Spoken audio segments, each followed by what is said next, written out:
videos. Ring the bell, man, so you won't miss any content that we got going forward. It's gonna be part two of last night's Oklahoma's record and going forward. So we're gonna bring in and get this going real quick, man, because I know that some guys got some things to do. We're gonna bring in the one and only Jason Watkins and my boy Bishop Franks, man. How's everything going, gentlemen? Living large and supercharged, ready to rock.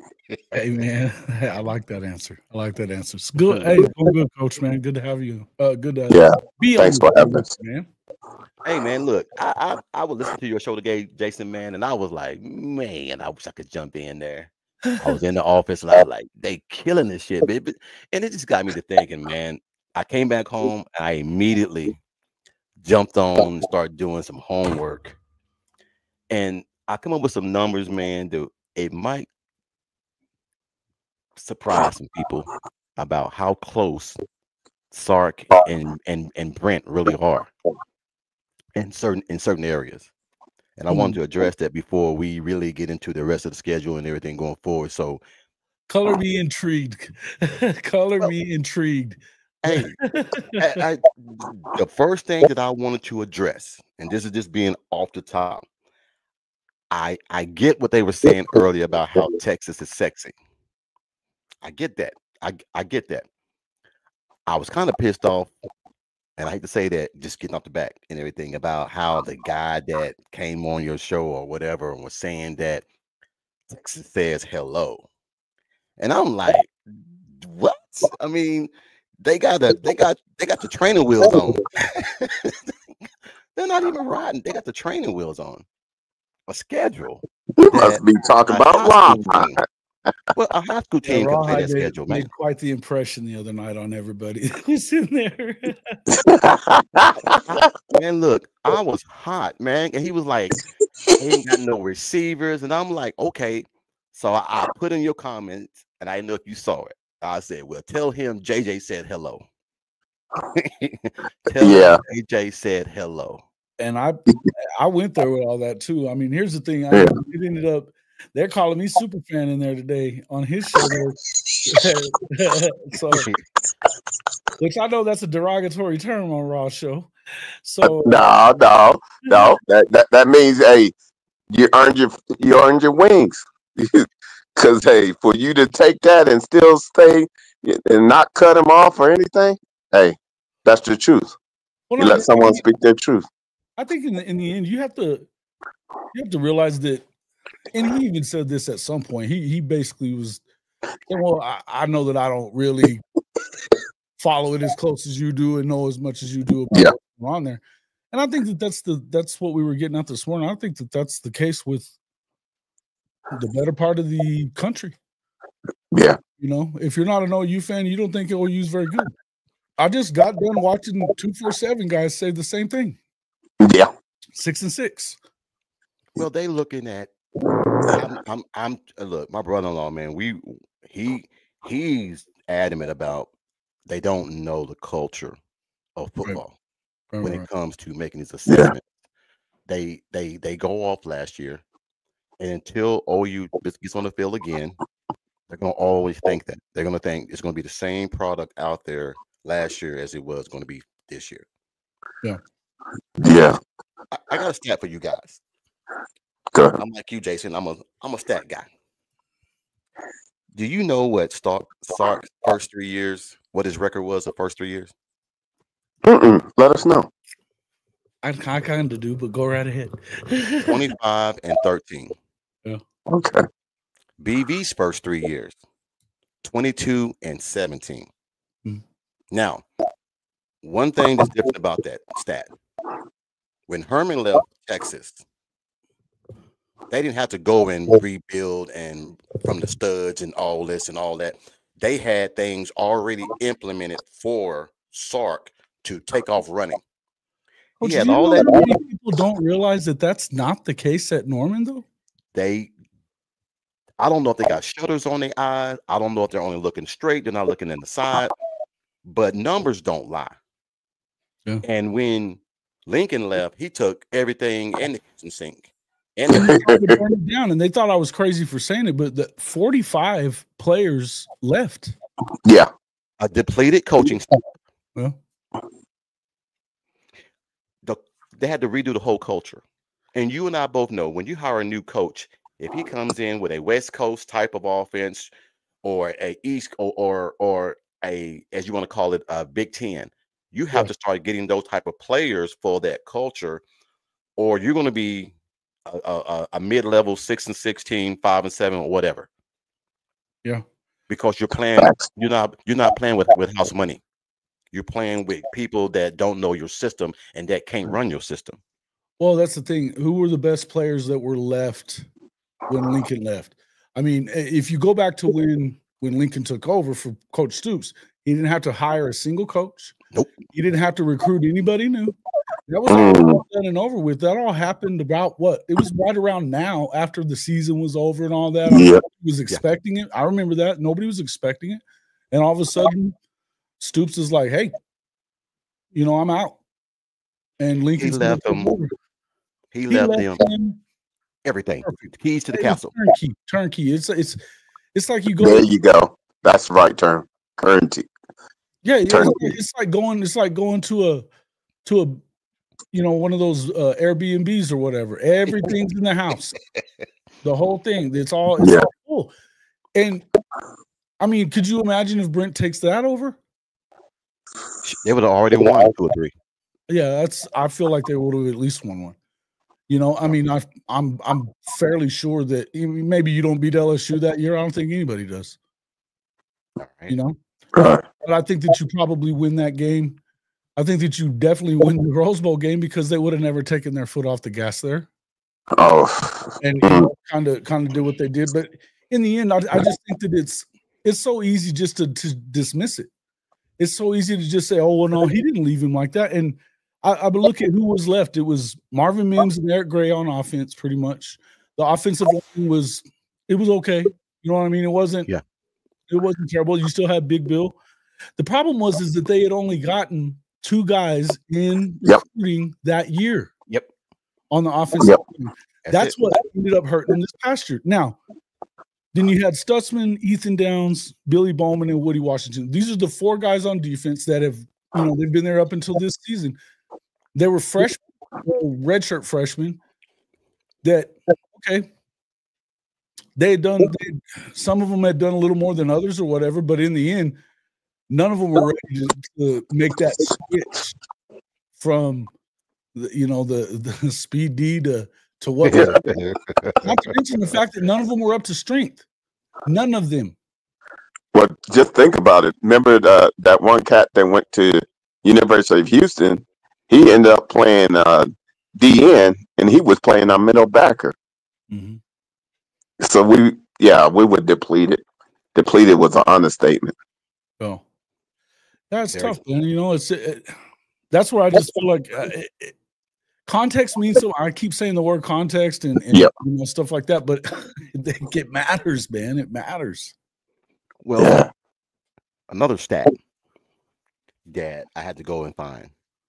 Lincoln was 6-1 over Texas the time he was here. Great quarterback play, great offensive line, great scheme. You got to have a great scheme. I don't give a damn how good you say you are. If your scheme is trash, don't matter what you're going to do, what kind of players you got. Your scheme has to be A+. Lincoln was 6-1. You know what OU averaged those 7 games against Texas? 49.8 points. Oh, average 49.8 points, but gave up 37 points, even with that speed D. So you mean to tell me that with Lincoln's guys, with all the talent that Texas has had, you still couldn't beat them? And now you got a defensive-minded coach that's bringing his philosophy, his players in, and you think that you're going to do this to him constantly and continually? Hell no.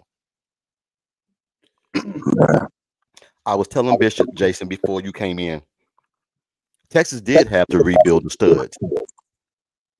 Took them 11 years. And I'm gonna show you right here. Hold on, you know me. I'm petty as hell. Yes, I know. I I'm know. gonna Hey, show you. I think the receipts are being revealed. Right? No, not that one. This one. Right here. Let me just share this right quick. Jump on in here real quick. Trash. Now, if you look at what I got highlighted in yellow, since 2011, 8-5, 9-4, 8-5, 6-7, 5-7, 5-7, 7-6, 10-4, 8-5, 7-3, 5-7, 8-5, 12-2. Now, when you fired Matt Brown, it took you from 2011 to 2018 to get just to 10 wins. OU has averaged 10. They had 1 year, 2015, that they did not have 10 wins or more. So I know that ESPN and all these guys love Texas. Well, and that's the reason, though, too. If you think about that, just to chime in on that, the reason that you're getting so much flack for Venables is because of the fact that all of those 10 wins, 11-win seasons, back to back to back to back to back. Now, nobody talks about the fact that Texas was shitty. Nobody talks about the fact that none of these other programs that had been Big 12 teams, whether it be Missouri or Nebraska or whoever, wasn't in there anymore, right? Right. They just talk about the fact that they did it. There's never, again, context to tell you that, you know, they beat, you know, it's Oklahoma, and so they did what they did, but you shouldn't. There's no way that any program should win 6 conference championships in a row. There's no way. There's only 2 that did it. And since the 2000 era and now, that was Clemson and that was Oklahoma. Right. And but the conferences were not good aside from those. Yeah. Yeah, that was it. So you can't look. I give it to Clemson, but there was nobody that could compete with Clemson when they had Brent and all those guys going. There, it just Jimbo left that thing in a dumpster fire. Thank you. Thank you. But we had Texas every year and still won 6 straight. Shitty, but they were shitty. That's the point. You just showed it. You just showed it. That was shitty. Yeah. So now that they are at the glory road, as they want to call it. Yeah, they were the best. We're the best. So I hear you loud and clear now. You two, well, us 3, we are OU fans. Do you think that OU could have went 11 years without winning the Big 12 championship and been okay with it? They'd have probably went many coaches. They'd have probably went. Now we see why Texas went through Matt Brown, Strong, Herman, and Sark. 4 coaches in a matter of 10 years. Went through. I know people talk a lot of stuff about Herman, but I'm not sure what it was that he was. Do we really think that he was that? I don't think he may have been a little nutty. No, he wasn't a politician. He wasn't a politician type. And to be a coach in Texas, you got to be a politician. Yeah, well, we all know that. Charlie wasn't okay with doing all that ass kissing. No. You know, so hey, look, I just try to hit you like you tell me, Jason. Hit people with numbers. Numbers don't lie. Stats don't lie. You can look that shit up and it'll hit you smack you in the face. Yeah, it just bothers me, man. Is that they look at BV and say, "Oh, he can't get it done." People forget that he even said when he got here too, we got to tear it back to the studs. Nobody wanted to hear that shit. Yeah. Nobody wanted to hear that shit. They didn't want to hear that you had to tear it back to the studs. And that I said this a couple of years ago on my show more than once, but it had to break at Oklahoma. It had to break completely broken, shattered pieces on the floor before they stopped just slapping paint on the shit and calling it good. Yeah. Well, and think about it. When we say, and I know a lot of our fans, when we say break, it literally had to go all the way where you just re-engineer everything. Break and you start where it can't be fixed. You can't where it can't be fixed, and you got to build from the foundation. So his first recruiting class, that was a band-aid. The second recruiting class was the actual start of what we're going to be seeing this upcoming season. So you think about that.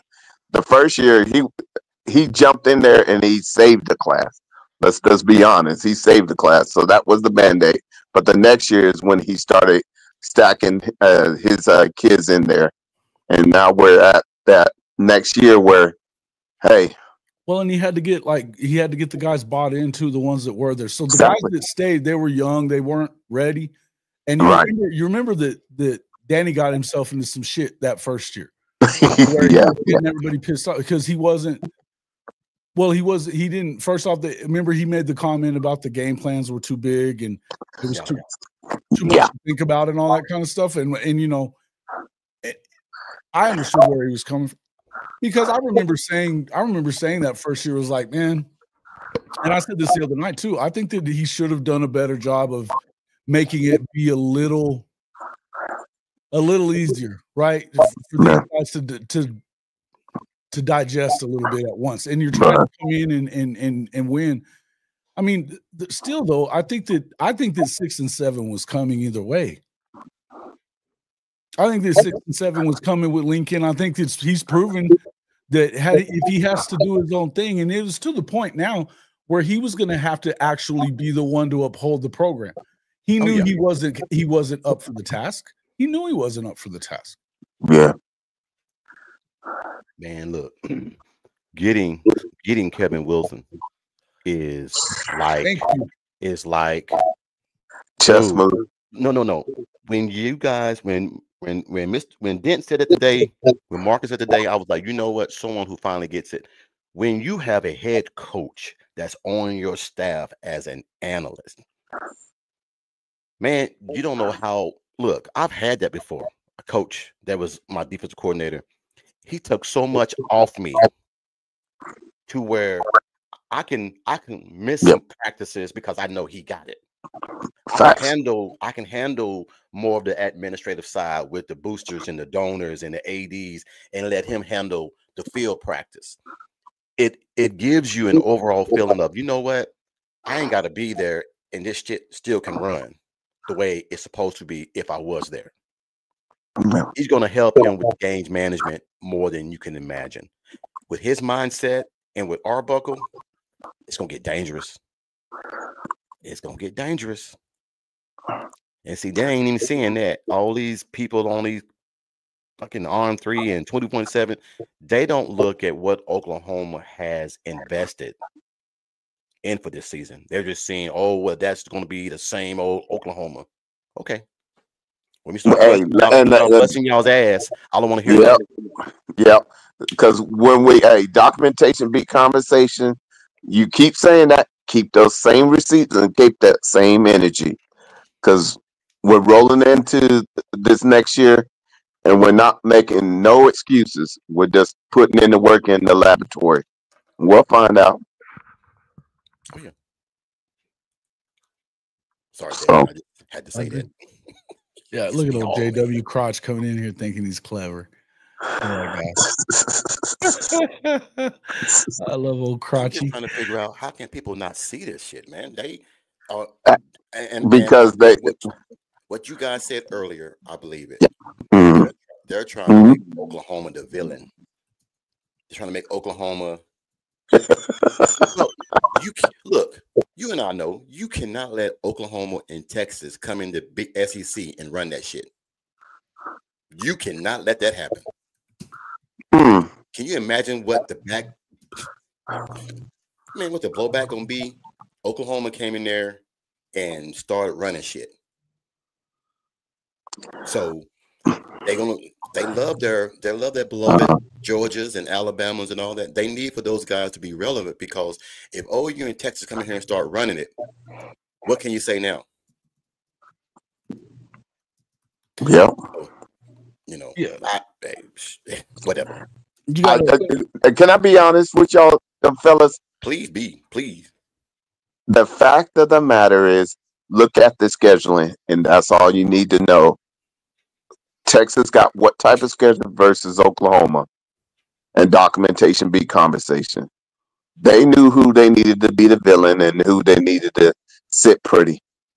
But understand, they didn't know coming into this next year. Okay, you set us up nicely, because when we put in this work, we get through. Ain't gonna be no questions. Are they qualified? Yes, they are. If we take care of our business, we're gonna be qualified. So, Hope I don't get in trouble for saying this, but they gave Texas the handicap sticker so they can park up front and put Oklahoma way out there in the field and put us way out there. Bro, nobody's scared. But hey, Beevil's Bodyguard, nobody's scared of Texas. no. You guys have been running on the kiddie ride. You've been on the kiddie ride. And Well, what then are you let's gonna take do off when the you get training off wheels. the kiddie ride? What are you going to do when you get off your training wheels? When You you know, don't just have to play a couple of the good teams, you got to play almost all of them. Instead of getting Kentucky, then you got to get or South Carolina or a Tennessee. Instead of Arkansas, man, you get to play LSU. Texas go bowling and they put up the damn Outta here, guardrails and dude. everything You're so the ball just won't go in the gutter. I'm gonna hear that shit. Exactly what I said. Exactly what I said. Hey, Texas. Texas is they go to the damn bowling alley and they put the damn guardrails up so they can bowl the damn ball instead of going in the gutter. There you go. I want to hear that. I love this gumbo. This guy never comes in here and gives you any kind of thing but just trolling. He doesn't have anything to say that means anything. He just talks. Oh, is that Bevo? Took only 1 year. You know why it took only 1 year? Because y'all played a junior varsity only schedule. 1 year. Took only 1 year to what? Get your ass whipped twice by freaking Georgia? And it's the second time they didn't even have their quarterback. Oh, that's good. You got them at home the first time and got whipped. Come on, bro. Bevo, I want you to keep that same energy this upcoming season. Oh, Because you think you're going to get that same team that had 6 to 7 wide receivers out, had an offensive coordinator that didn't know how to put a game plan together, and a quarterback. Come on, bro. You start putting that all together. Beating the JV, Bishop Frank. Yeah. Just beating the JV. Come on, man. Like I said, come on. These are the same people that was thinking about, did we hire the right guy after season 2 of Sark? These are the same ones. As you can see, guys, it takes time to get your team where it needs to be. Why can't we give Oklahoma that same thing? Well, you know what? They were getting ready to fire Sark going into last year. If you went into the 20. Oh, wait a minute. Oh, so finally it's been brought up. Reports were out there. Yes. Yes. You didn't even need reports. They were saying it everywhere.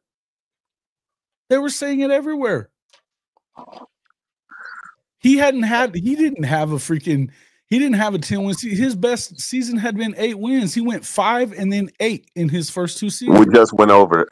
Absolutely. I mean, come on, man. It's all good. He's literally won more than 10 games twice now in 2 years in a row. Good, because you played the kiddie schedule in the Big 12 at the last way around it. And then you did it, and then you played the kiddie schedule in the SEC, and you get to do that again for a second time. Hey, you know what? If you don't win 10, what are you going to say about it this year when you don't win 10 and you're still playing the chumps? That's a good question. That's the question. Yeah, documentation beat conversation. What are y'all going to do? What are y'all going to say then? Look, man. Look, Jason. I told you, man. I'm petty as hell. You know me. Oh, you know, okay. Shit. Okay. Well, no. The reason why I say that is because flat out. Okay, let's get to go.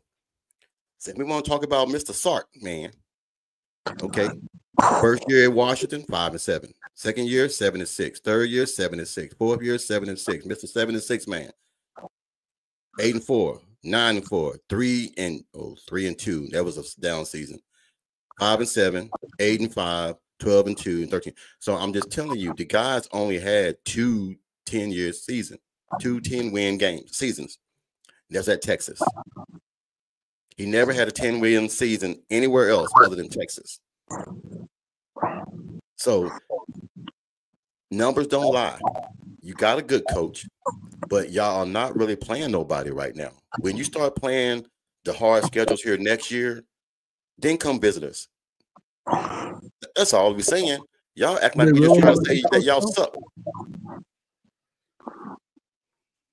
Do they really have a good coach? So everybody's acting like he's elite. What the hell has the dude won? Oh yeah, chicken. I ate my Wheaties today. I heard too much shit today on Jason's show. I couldn't wait to get home. I couldn't wait to get home.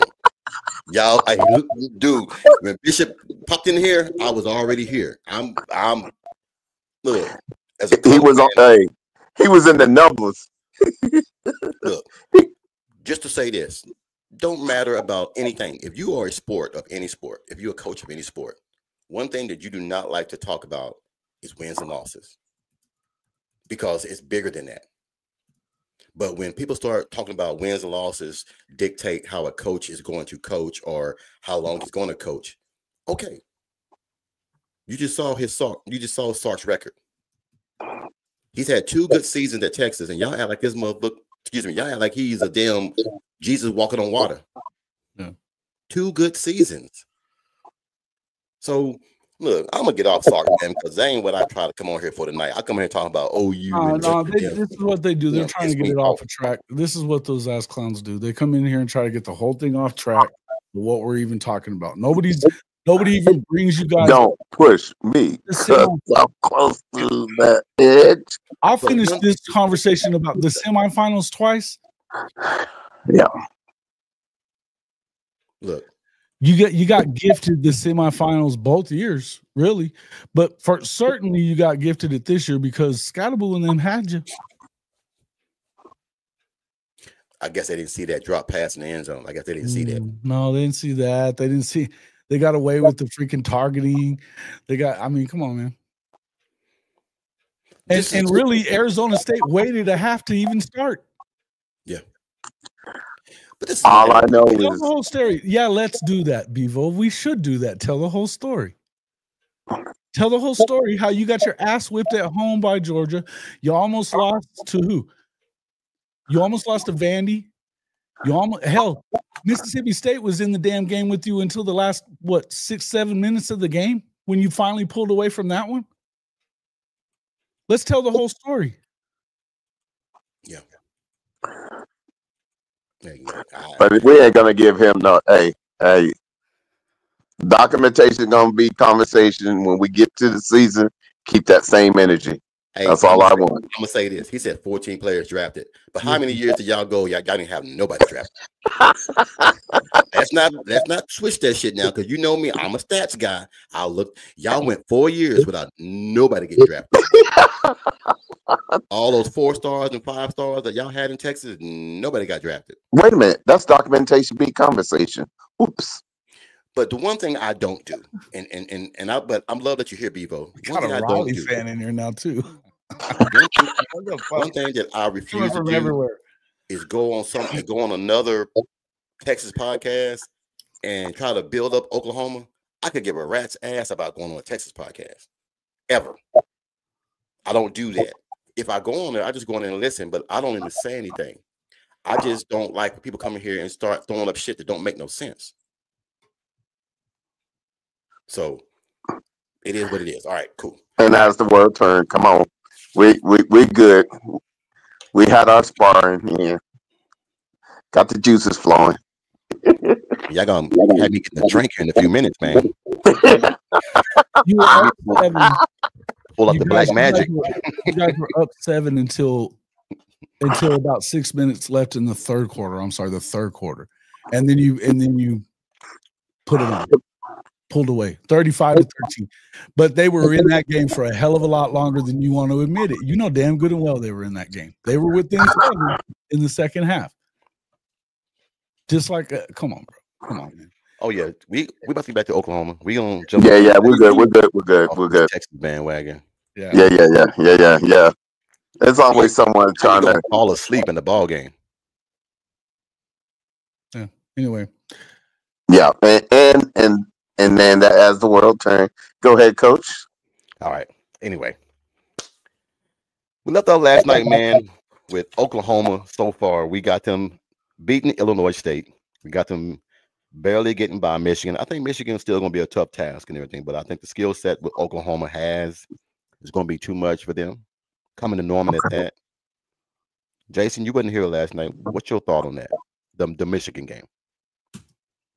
I think it's a good early season figure. I think it's a game you need to win because even if assuming that the kid is really good, you know, Underwood, yeah, assuming he's really good. Mm-hmm. This is a good situation to be in if you're Oklahoma because you've got a veteran defense, you've got a defensive coach and program they're gonna send things that he's never seen. He hasn't seen it on film. He hasn't been, you know, there's nothing that they can really plan for him. He's gonna have to be really good. I think that gives you a good, and not to mention the fact you are at home. And I still think Michigan is. Listen, I think Sharon's doing a good job, but I don't know that they have what they need in order to be able to get offensively right now to be able to do what you're going to need to do, and I just don't think that they're going to. I guess my question is, what's Oklahoma going to look like offensively? I think this is a chance to kind of prove against a good defensive program that you can go out and put some points on the board, you know, control the game, control the tempo of the game, and then kind of step on their throat a little bit. Yeah. Who said they were? Oh shit, dude! I'm just overlooking that shit. I'm just overlooking that shit, man. They don't. Yeah. Anyway, I think that they're. I just got done saying though they're a year or two away probably from being what we expect them to be under Underwood. I think he's going to be really good. I think he's going to be very good. There's a reason he's the number one quarterback in the class, right? Right. Yeah. But early in the year to be this early second game and you get a Brent Venables defense that's going to be clicking on all cylinders more than likely. I like your chances there, but I think it's important. I think you can't play with your food. Whip their ass. I think this is a game that Oklahoma tries to come in there and make that statement. Try to make it that statement game. We saw last year Texas played them, and we thought that, wow, Michigan took a step back. The way Texas went in there and beat them, we didn't know what Michigan really was. Right. So, but then later on in the year, Michigan goes and beat Ohio State, who is now the national champion. Yeah, I mean, that's a rivalry game. It's a rivalry game. You can't really judge it on it. They didn't have a very good year. They weren't that good. No. They beat USC. They whooped his shit. You know what I mean? Like, everybody did. Minnesota did. But you love that one. You love to stick that knife in Lincoln's ass. Turn it. All right. Well, we're at Oklahoma 5-0. We got Illinois, Michigan, Temple. I just don't see Auburn coming in here with a depleted line with Jackson Arnold as to be their savior to come back to Norman and play this defense and do well. I think the fans and everything are going to really give him hell. I think that he's not going to have enough time to process his progressions downfield. I got Oklahoma winning that game 35-14. I mean, that's just from a person of you got to get 14 points because when you play the SEC teams, he's going to know Oklahoma a little bit, but he won't know the playbook because everything's going to change. So I don't see no threat the first 6 games. So, he's going to know him a little bit. He knows enough to be scared shitless of him. Yeah. He's on the menu. He's on the menu. Now, shout out to Big Another stat.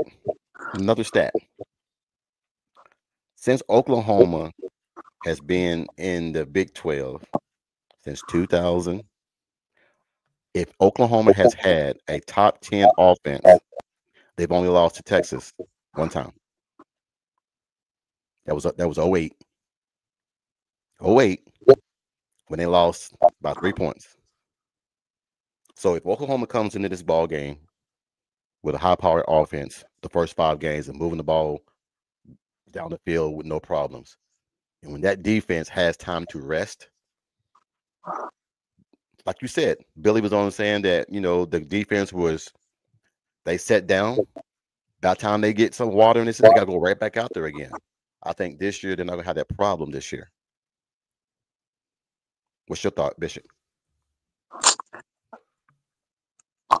I think that is, you talk about Michigan, I think that's the coming out game for us, because everything's going to be on the line, and then everything that needs to be said will be done, and all the playing is where we put in work. And I feel that we're not that team from this previous year. We have the right components in order, and we know how to play chess. And that's all I got to say. Jason?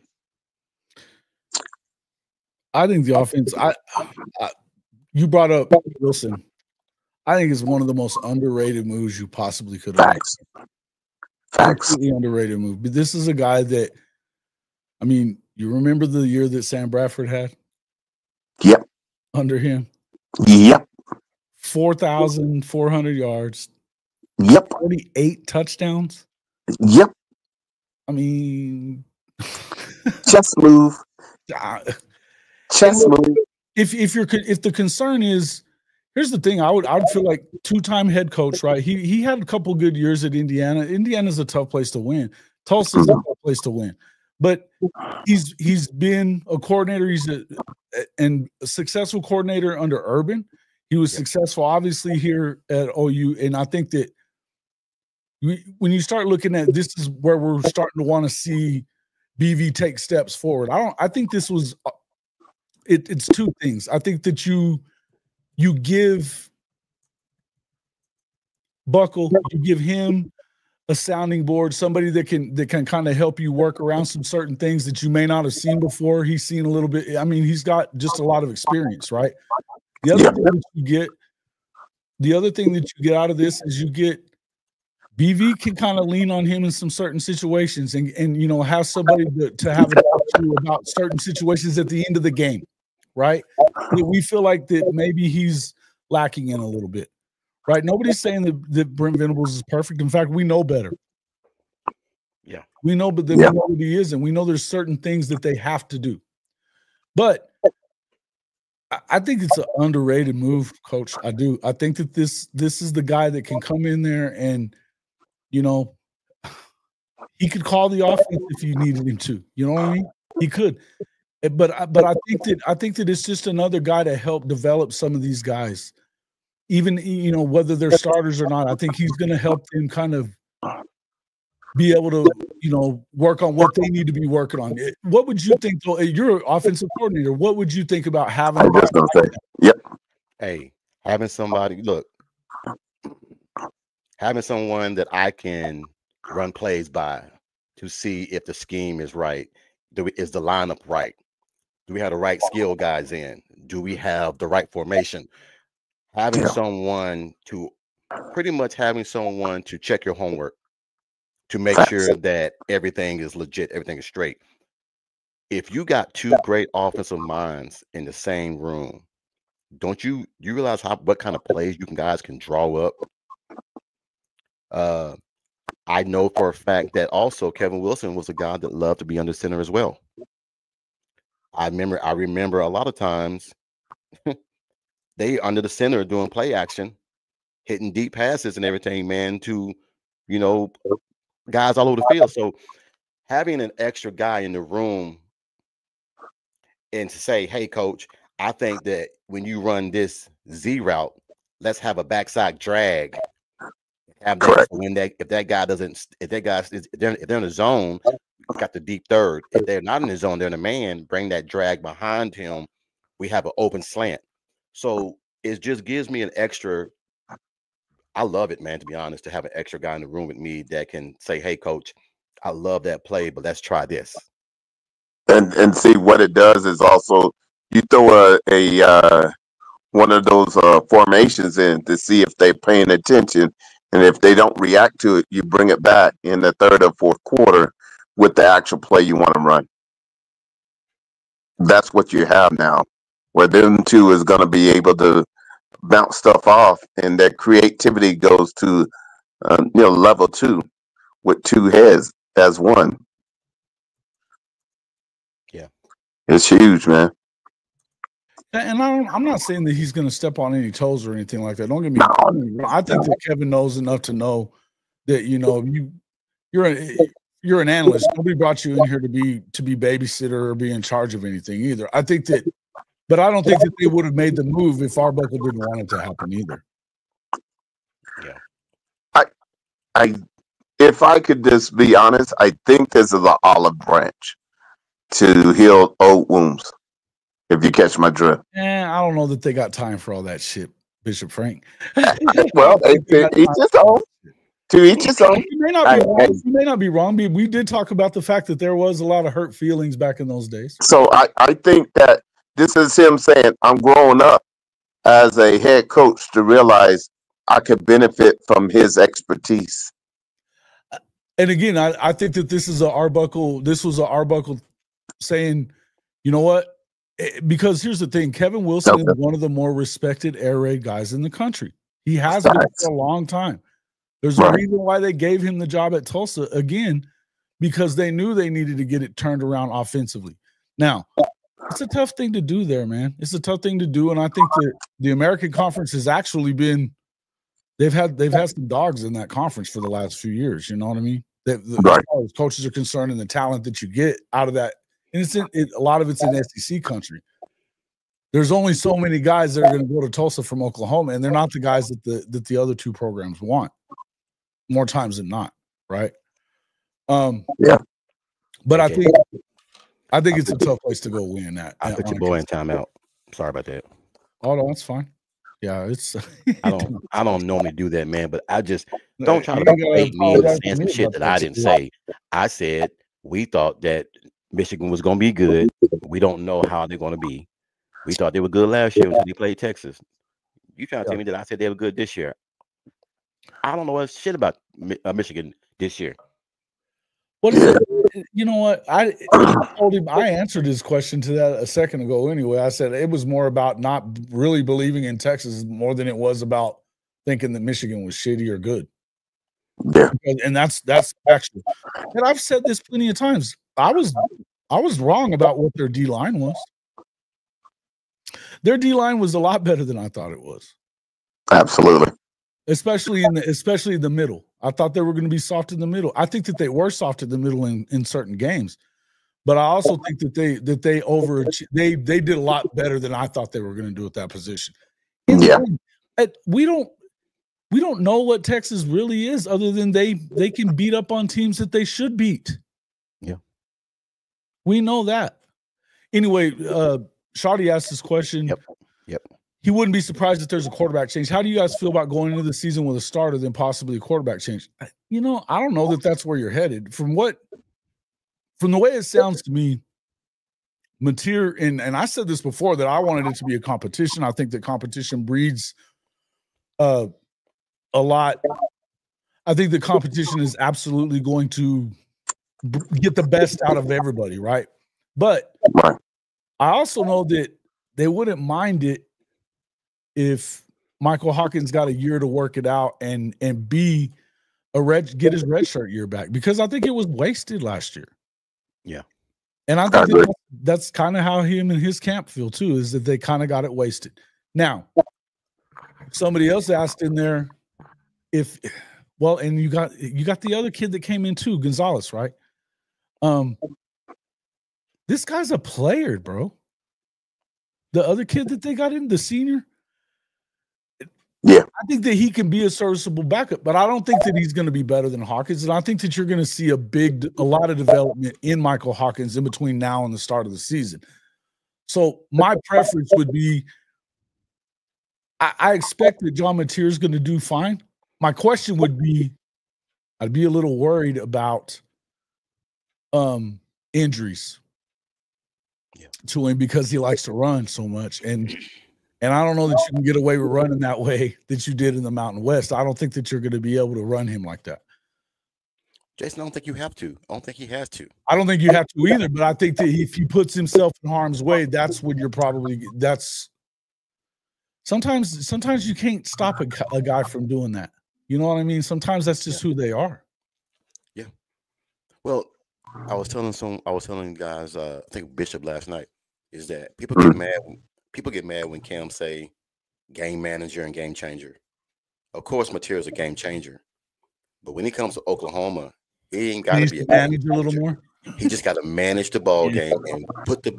My main thing to my quarterback is put the ball in the skilled player's hands. Once you do that, your job is done. That's it. Your job is done. Get the balls in their hands. Once the ball's in their hands, instincts kick in. Is that if you're a ball and you're a player, once the ball gets in your hand, it's what you want to call. No, I can't say that on the podcast. My bad. There's a certain word we used to always say, but you can't say it on the podcast. Talking about, bro. I think most of us get it. Okay, so I'll just say like this: there are 3 teams that have HPOs that I fear for Oklahoma, and what HPOs mean is high-powered offense. There's only 3 teams that I'm scared of. Shouldn't say scared of, that might give Oklahoma some problems. That's Texas, Alabama, and LSU. Those 3 games right there, because Alabama's going to be Alabama. And DeVore is he's going to get that turned around quick. Yeah. So I've got a few more that, I mean, I like, Texas you always worry about because it's Texas. You even whether they're good or not doesn't really matter. But I think also I like I don't know what to think about Tennessee so much. I don't. You got a lot of people that are thinking that they're going to be good. I think they lost a lot, but you're going to go to Neyland. But Shotty and them have talked about that a lot. I've heard him and Coach I both say, yeah, it's loud until you get up 14 on them, and then it shuts up real quick.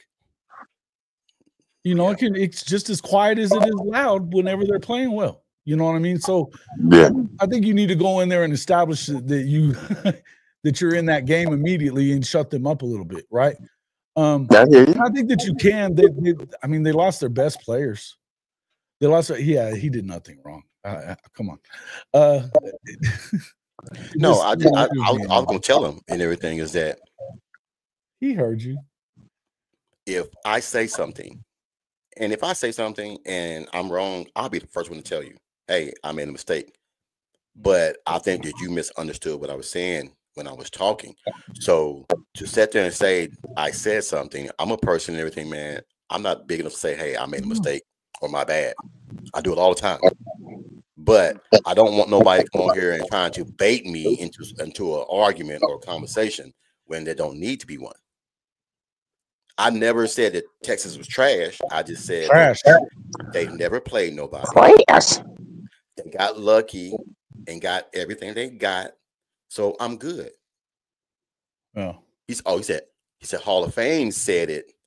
That's not what I said either. I told him that too. It was more about me thinking that they were going to get beat by Michigan was more about me thinking that y'all ain't that good.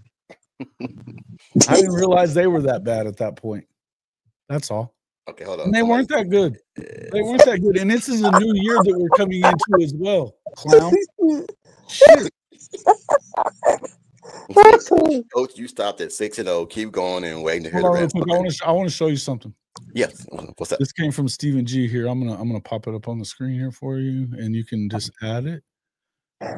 New walk-on. You see that? Hold on. Right next to Trent Wilson's name. Ooh. Are you for real? Yeah. He walked on today. I've been hearing it coming. Holy shit. What? Yeah. I talked to him at the Red River game for about 20 minutes, man. He was sitting next to me for a little while. He's a cool kid, man.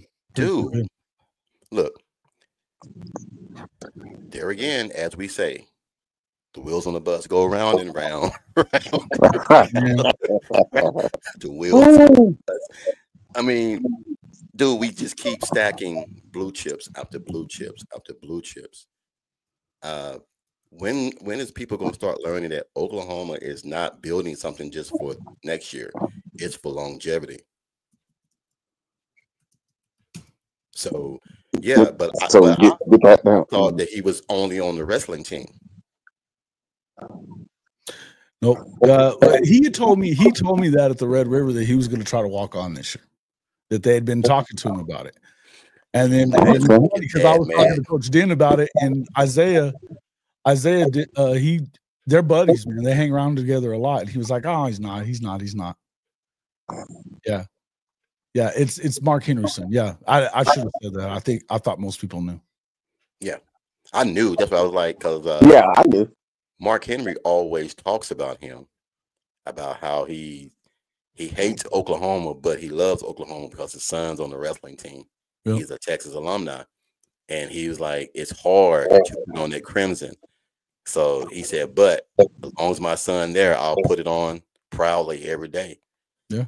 So now I guess put it on for the Red River. You know, it's crazy because my son, when he was playing golf, I always said that it would be really hard for me to root for Texas at any point. If they'd have recruited him to play golf there, and they kind of did, but they didn't, because they were loaded up, and he was kind of a late bloomer with this game. So it's kind of different recruiting in that game. So he didn't get the offer at OU either, even though he probably should have. But it was a thing where I would have been fine with him going to Texas and playing golf. And they got a hell of a program. And so, you got a good opportunity, and it is what it is, man. Your kids mean more than your allegiances a lot of times. Oh, absolutely. Your allegiances are to your kids first. So I get that. Yeah. Just think of Charles Thompson. And that speaks volumes there. Yeah, and so, didn't Lincoln screw that up pretty much on his Yes. Like, another reason to not like Lincoln very much. But it would have been hard for me to look, I'll tell you one thing. I'd have tackled his ass if he'd had Oklahoma offered him and he was wanting to go to Texas. It wouldn't have happened, bro. That's what I've had to bury him For real. But right. I was actually pretty pissed off at the golf coach at that time, on Mr. Hibble. Yes, you were. All right, gentlemen. So we are 5-0. So the next game is Texas, which that game you can throw it up in the air. I just believe that Oklahoma will have a better offense than they did last year. Defense will be a little bit better. Yeah. We always say this every year but both sides can say it. Texas can say they can beat Oklahoma. Oklahoma say they can beat Texas. It's sure. Pretty much a pick 'em every year if you want to. There is no such thing as a 14, 15-point spread or whatever. It's a pick 'em.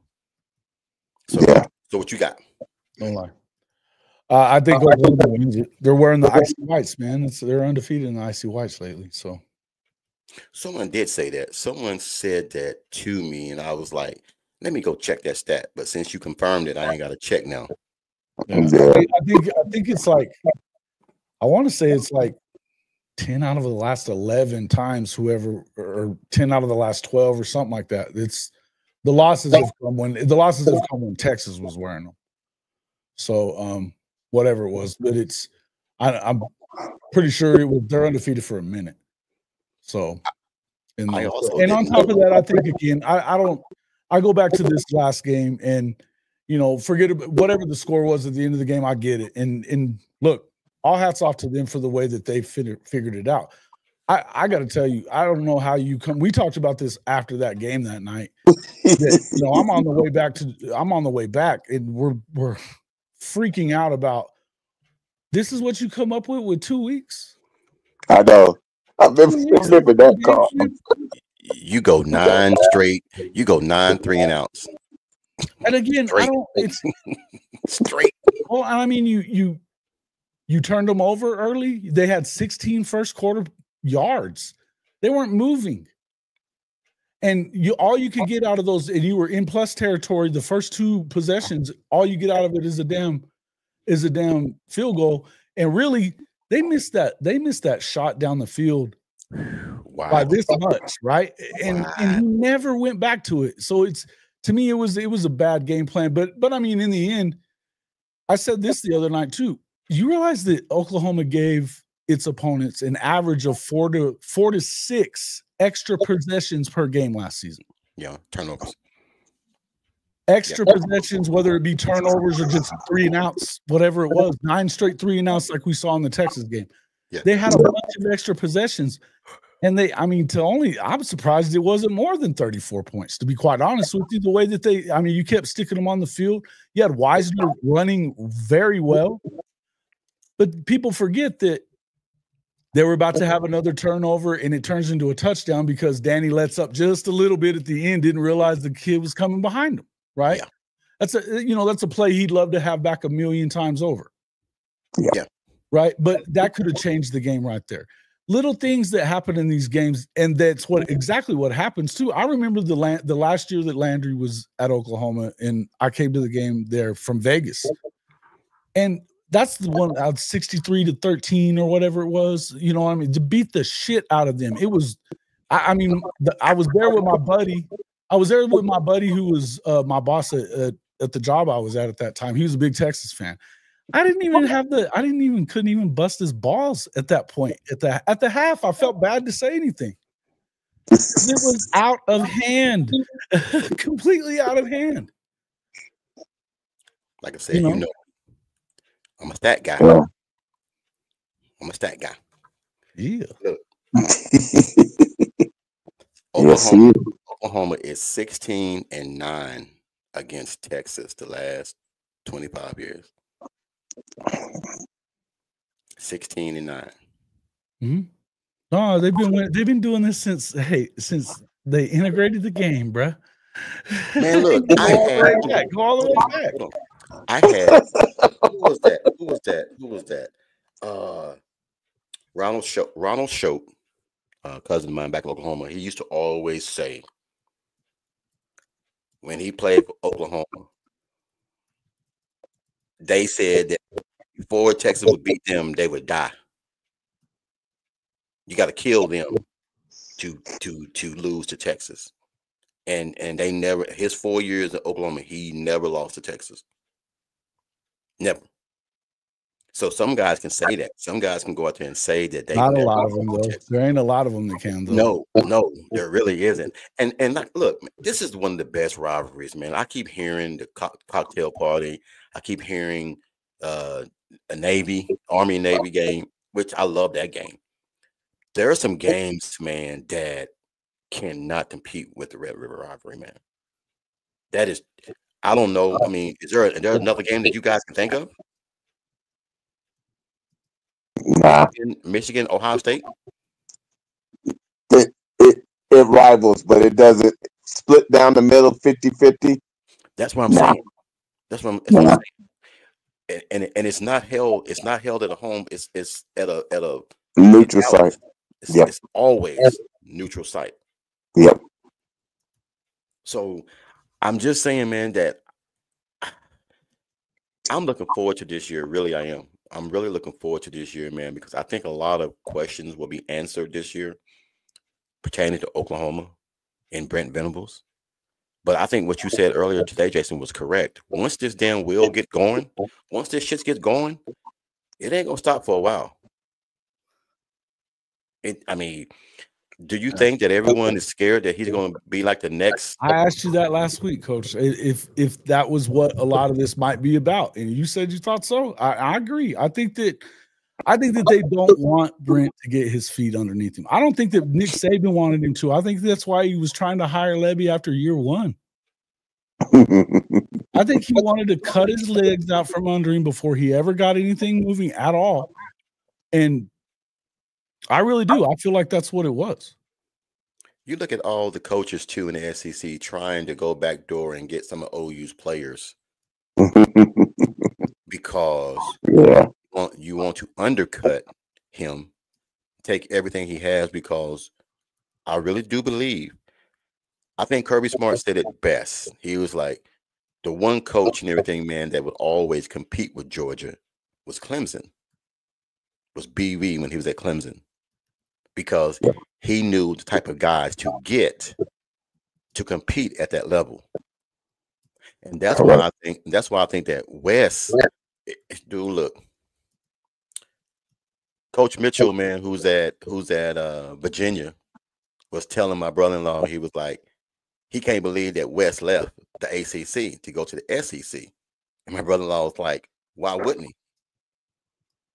You can go get top dogs there, and you got a coach that's willing to go into the portal and get whatever you need to succeed. Yeah.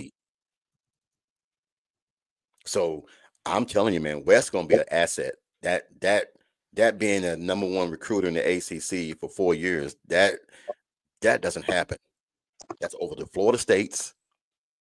That's all. I mean, you know, there really isn't nobody besides Florida State and Miami and Clemson that you got to worry about. The 4 horsemen rise again. So anyway, Jason has them beating Texas. Bishop, what you got? I think that's for me. We stopped the run. Pick them. But no, I'm not to really say it's going to be like 35-13. Damn. Oh, you. I got 34-27, at least a touchdown. I don't got 13. I think it could be I think it could be within 14-10 maybe, but I don't. It's just rare that you see blowouts, right? Yeah. I didn't say blowout, but usually toward the end, someone always get like one of those late minute touchdowns or whatnot. Yeah. But I just feel that he done locked up to where it's not much media coverage, and that he's going back to where they're going into the lab. And when you do that, special things happen when they do that. So I like it. I'm taking my notes from him being able to, if he's gonna go out, he's going out with all he got. So I'm on board. Let's go, Coach. Bevo, for real, dog? For real? What did he say? Do I gotta say it? Oh. You think Arch better than Batir? Oh. Hey, whatever you drinking, I want some. Defensive line, secondary. Whatever you drinking, the entire smoking, defense. I want some. Offensive line. Dude, you look. I look. Okay. No, hey, we're gonna put Debo in the permanent timeout. Run him, dude. We need to hear this permanent timeout, because I'm not gonna sit here and say that Arch is better than Batir. Batir has proven that he's better. The stats back it up. You can't sit there and say because you got a famous last name that gives you run along, Chrissy. You can run along too. You're in here telling us how great Indiana and shit is all the time. Run along. Talk about OU glazing. You're talking about Indiana and Penn State. Get the fuck out of here, dude. Sorry. All right, check this out. Look. Hold on, guys. Before we get lost in all this. Yeah, I know. At least we can be honest. I'm not saying that Jackson Arnold was better than anybody last year, because then I will be delusional. He wasn't. I'm not going to say Michael Hawkins was better. I'll say he was more talented than a lot of people. Yeah. But they needed development, man. There's no two ways around it. They needed development. Yeah. Look, okay, Bevo, that same Mountain West team that you keep talking about, Arizona State came out of there and gave y'all shit. Can I ask you a question? Why didn't they say that about Cam Ward? They didn't say nothing about Cam Ward, did they? Oh, my bad. Yeah. They didn't play. He didn't play for Oklahoma, so you know. Oh, that. Yeah, oh, my bad. He played at the U. He played at the U. He played at the U. Yeah. But he came from that same Wazoo. He loves coming in here and just trolling. So I guess when we give him the appetite, that he'll just keep saying ass. I don't know. I bet you he doesn't watch as much Texas shit as he does us, because he doesn't have anything to really add to any of it. You'd think he'd at least come in with like, to regurgitate what Fanatic Perspective and our boy Nino says and shit like that. At least he could do that. He didn't even do that. He just talks dumb shit. Trash. I can't believe they call your trash. That's what they are. Trash. To say Arch Manning is better than Mateer. Listen, he might be at some point. He hadn't done shit yet. He said he hasn't done shit yet. Now let's understand that. We were in there in watching the famous interview with Marty. I know you saw it. He said, I haven't done anything. Sure, he's better. I'm sure of it. Just because he's a Manning.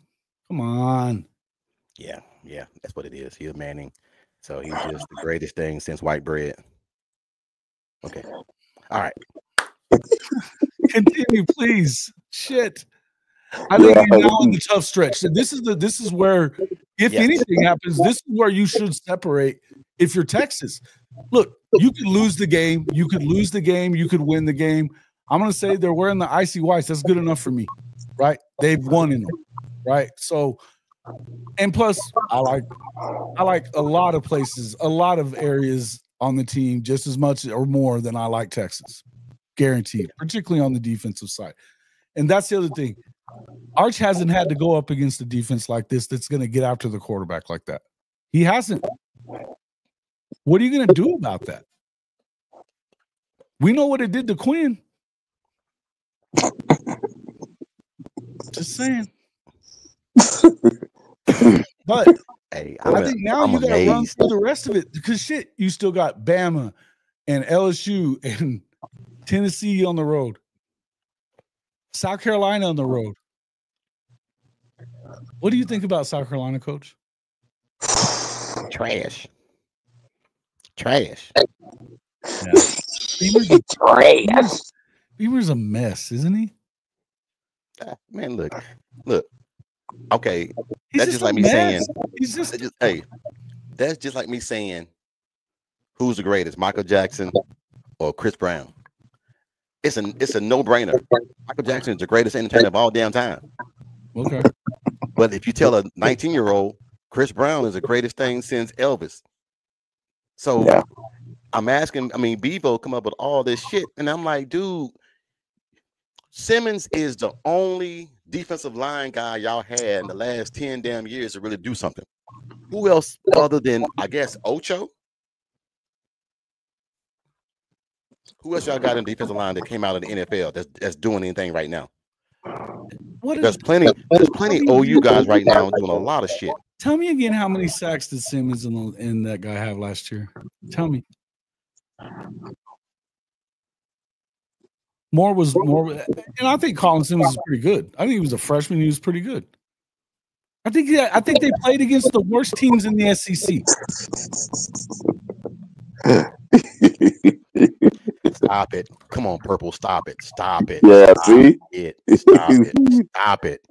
Yeah, we good. It done got, y'all done got to Michael Jackson now. It's pretty good for a freshman. But again, they played the worst teams in the SEC. Come on. Look, man, we're going to find out.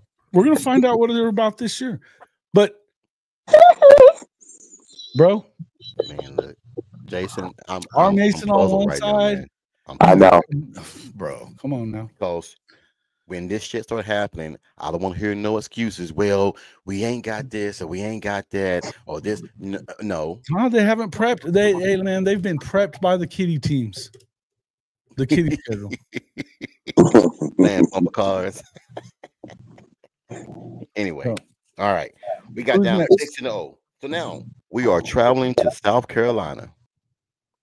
Now, Jason, I know you don't have not one damn care for Beamer. So I'm not even going to ask you because I already know that you think Oklahoma going to curb stomp.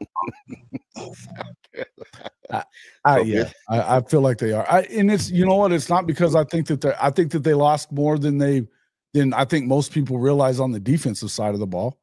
They don't have both of those guys coming back at defensive end, who were the best tandem in the conference, without a doubt. They don't have them both coming back. They got one. They lost some other guys on that defensive side, and I listen. They still didn't beat anybody at you know, if the best win that they probably had. I don't know what it was. Which one was it? I guess Clemson. Say it again. I'm sorry. Well, who was their best win? Clemson? Yeah. What's the best win? I mean, you know, you can talk about how close they were to Alabama and the fact that, you know, Ole Miss lost to Kentucky. Okay, well, yeah, but you got lost to Ole Miss by freaking 24. And you lost to LSU. I know that, you know, we can talk about the officials. We can talk about the officials in a lot of games, but you lost the game. At what point are they going to actually win one of those games? So I don't know. I don't believe in him. And I think his antics are the Bielema thing. Really, I mean, if I didn't like the Cap before, I thought it was real bad. Well, just think about it. Come on now. They came in our home. Maybe. I don't know. They came in our home this past year and put it on us. You don't think these young men have circled that? But you got to think about this for a second. Yeah, I think you're right. I think they damn sure circled it, because here's the thing. Yeah. After that first 5 minutes, Oklahoma controlled the rest of the game because they stopped trying to chip with Bauer Sharp. Yep. And they weren't even chipping, actually. They were squeezing. They were squeezing that freaking block. He was one-on-one with those guys. Facts. He was one-on-one with those guys on all three of those plays. Look, and it's easy to blame Michael. He's a freshman, and it happens. But, again, that was the game plan that finally got Seth Littrell fired. Should have been gone a long time ago. Yeah, I easy. Here we go. Continue. I got you, Jason. I got you. Hold on. I got you.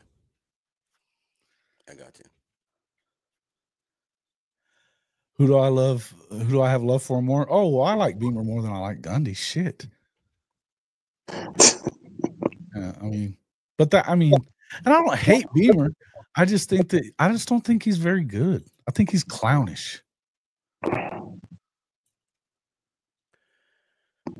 All right. There. I got that. All right. What do you got? It's just that I'm done with that. I mean, I just don't think he's very good, Chicken. That's all. I don't need it on my podcast because I'm already stressed enough, and I'd be damned I let somebody come on here and just want to just talk crazy shit. He's just trying to run the whole show. He bugs after a while, right? It's just like fingernails on the chalkboard.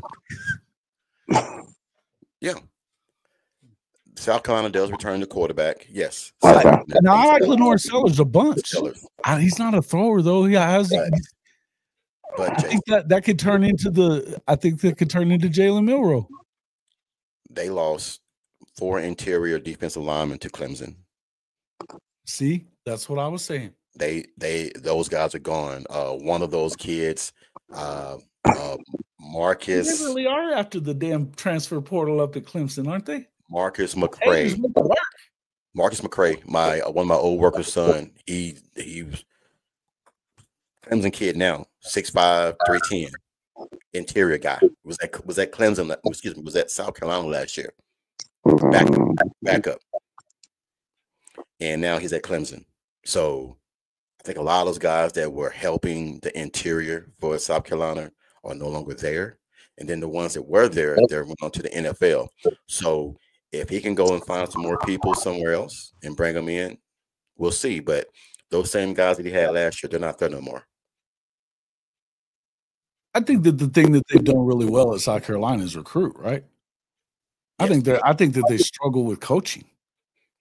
Development. Yep. Coaching development. Yep. Well, Jason, to be in South Carolina, or should I say to be in Columbia, you're right in the mix between Georgia getting the players, Clemson getting the players, North Carolina getting the players. Then you got Virginia, then you got Miami, then you got Pittsburgh. All those guys pretty much killed that Eastern Seaboard pipeline. So South Carolina did a lot of work last year, but they won't do it again. So it's kind of how they are. They're off and on, right? Yeah. Kind of have their moments, but even I think that people gave them a lot more credit for being better than they were last year. They didn't really beat a really good team. Yeah. So yeah, they were close to Alabama. Okay, good. You didn't win. All right. Well, I got them beating South Carolina 31-14. Yeah. I think that game and everything. And like I said, they I always know we win. Well, the offense is what killed us last year. Crazy. Yeah, that's what I'm saying. Just off of us having a better situation offensively, I know we win. When you try to put when you have a bad scheme already and you're trying to play catch up, that movie, what's it called? Where the guys come in and play football for the replacements. Yes, they always use that word quicksand. Yep, Quicksand is something that we always that's what use. quicksand is. When something bad happens, then you try harder, then it happens again. Then you try harder, it happens again, and it keeps happening. The next thing you know, you're in quicksand. You're trying to make up and do too much. Oklahoma was trying to make up 21 points in one play, and you couldn't do it. So they got deeper and deeper and deeper in debt. Plus, you got coaches that don't know what they're doing on the offensive side of the ball. True that. So, but I think with Kevin Wilson there and with Arbuckle, man, look, it's going to be a great day in Oklahoma, man. I don't see nobody complaining about the offense no more here in Oklahoma. So we'll be all right. We'll be all right. So, but anyway, all right. So now we got Oklahoma, surprisingly, 7-0. If Oklahoma is 7-0, gentlemen, do you think that they'll get the recognition that they deserve? Bro. Or do you think that people will still be saying that the teams they played are trash? Well, they were already beating teams that they crowned to win the fucking thing this year. So, well, I just think for the simple fact is that they would have said that we have turned a corner, but they got to see the rest of the season the way they perceive us. So, to me, it's like now we if the way I see it, we're putting people on notice. It's not like what we perceive. It's like knowing that, hey, we need to do the work because ain't nobody going to do it. And simple fact is, we know what last year was, and we know what areas of concern were, and we have addressed it. Now, let's go play ball.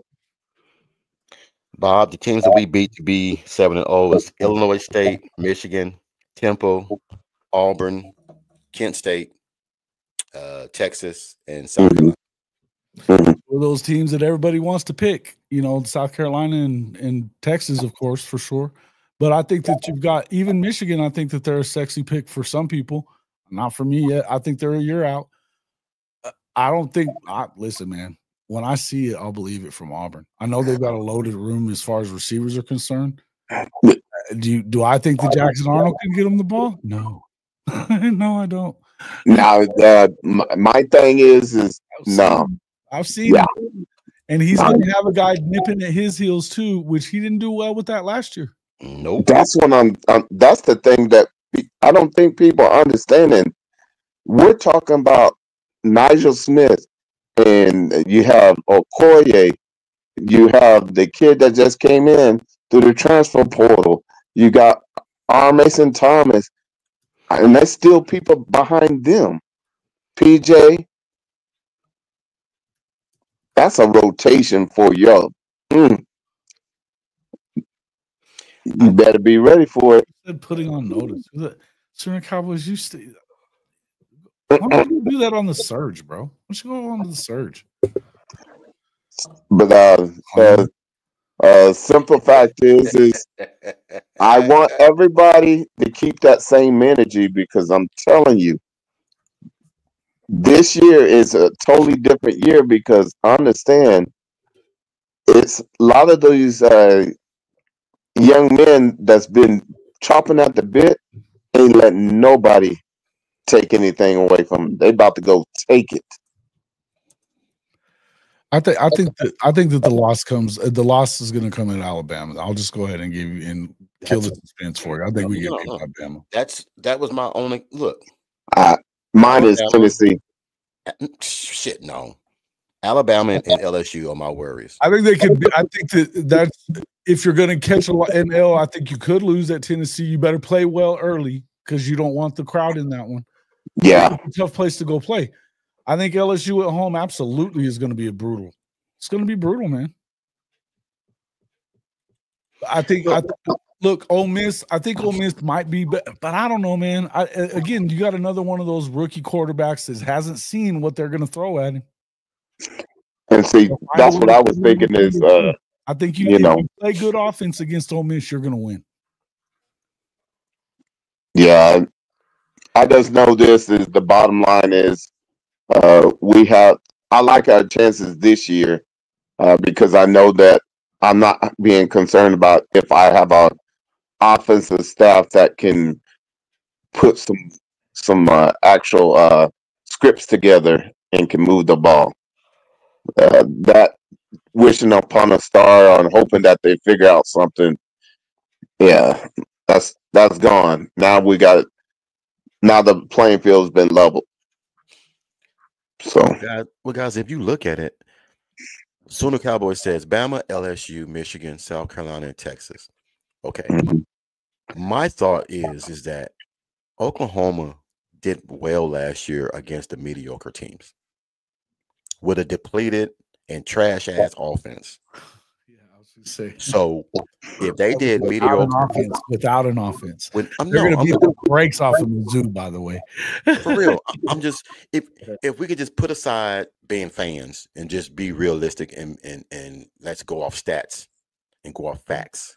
Okay. They won some games against some good teams with a trash ass offense with an OC that had no scheme, no structure in how to play call. Play calling is a feel. You have to feel for the game because there are times when you want to run, but you need to pass, and vice versa. So you got two great offensive coordinators on the staff now that I'm telling you, if Oklahoma gets you down, it ain't no Lincoln Riley shit happening no more. Lincoln, when you would be up by 21 to Lincoln, and you would come back somehow, some way. So, look, I'm just being realistic, man. I don't really worry about teams other than Texas, Alabama, or LSU. Those are my worries. That's it. And I think that if Oklahoma, when Missouri comes to Oklahoma, boy, let me tell you, what I heard earlier about how too much, bro. Caden Green's family did. Yeah. I think Oklahoma's gonna try to put 70 on their ass. I mean, yeah, because that's personal. Well, not only that, you hear what Drink was saying after the game, right? Yeah. He kept talking shit about Stoops. And you know, Oklahoma didn't kick Missouri's ass anymore. He says over and over again. You know who's gonna be in the house in that ball game, right? I guarantee you they're gonna have Bob Stoops in the ball game. I bet he flips the coin.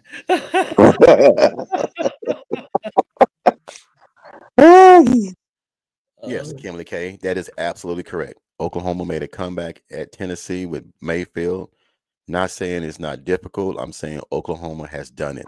I was just saying, I think that's the concern I would have about Tennessee is the fact that you're on the road in Neyland Stadium. Yeah. We've seen them beat Alabama twice in 3 years there. The key is that 110. That's going to test the fortitude. Are we a team that's ready for that next step? I think that's what you're going to find out. I think you're going to have a chance to win all these games, right? I think you could beat that much one of the teams on the schedule. I think you can beat them all. Do you beat them all? Probably not. I don't think anybody's going undefeated in this league, by the way. No. Well, we know that. I just don't think it's going to happen. Let me ask you your opinion on something because I know people that are close to the program as well. Yeah. Have you ever seen a time to where things have been so secretive? Yeah, not sometimes. Well, guys Lincoln was not always like that, bro. guys not letting out anything, closed practices, guys taking shit more seriously than they have before. Not in BB's time. I will say that. Yeah, I think he's been the first year he was more like that than he was in year 2 and last year. I think he's definitely a lot look, he feels the pressure, I think. Let's not get it twisted. Yeah, that's so exactly I think he's definitely feeling he knows the gravity of the situation, no doubt about it. So but I mean, if you think about it, he wouldn't tell anybody who was going to call the plays on defense last year.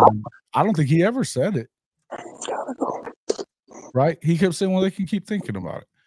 So I think but Bob Stoops used to be pretty. Yeah, he used to be kind of like that. He used to be kind of like that too. I think all coaches are a little paranoid, bro. Don't you think, Coach? I mean, did you guys used to kick guys away from your practices and shit like that? Yeah. Well, yeah. I had a lot of media people that wanted to come in. Fences. Well, they want to come in and get like player of the week.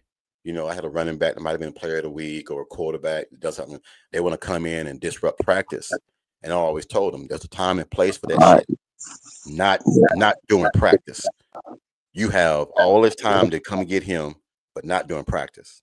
But what I hated is parents want to come and film their kids out in the field. And I always told them I didn't like that. Because our coaches wouldn't have never had that shit at our teachers where you could film their practice. Oh no. All right, Coach Ricks, I got a hit, bro. All right, man. Hey, take care, man. Hey, I appreciate you again. I'll see you Thursday, man. James. I'll see you Thursday, bud. For sure. You boss. All right. Bitch bank. No, Jason. No, I mean you absolutely right, man. It's just that I think it's a new time now for Oklahoma. I think a lot of guys got to jump on the bandwagon now and say, hey, this is the way this shit's going to go now. Well, and he's opened up. He's had more open times for folks to come in and talk and everything like that. But I also think part of it could be because of the hell he's been catching, right? Yeah, a lot of it. And it seems like you've had some different folks that have thrown him under the bus. You start talking about like Barry Trammell and guys like that, they just eat him up. And even the Scoop guys, that's the insider group that I like more, and they've not been nice about any of them. Look, man, it's negative. It's really, I mean, Gabe and Teddy were talking about it, that they don't remember it ever being this negative around there. Yeah. Well, it's unfortunate that Lincoln didn't catch the heat like he's supposed to. Yeah. And his ass did himself some service by getting his ass out of town when he did, because that next year was only going to be on his ass. And it would have been worse because they had no defense whatsoever coming back that year. Yeah, I know. And that's where I get irritated with people that talk about that first year. 45 guys left the program. 45 guys, 2 5-star quarterbacks. If you thought it was going to be the same, you weren't paying attention. It's not everybody else's fault that you couldn't pay attention to what was really happening and what had just really happened when Lincoln walked out the door. Yeah.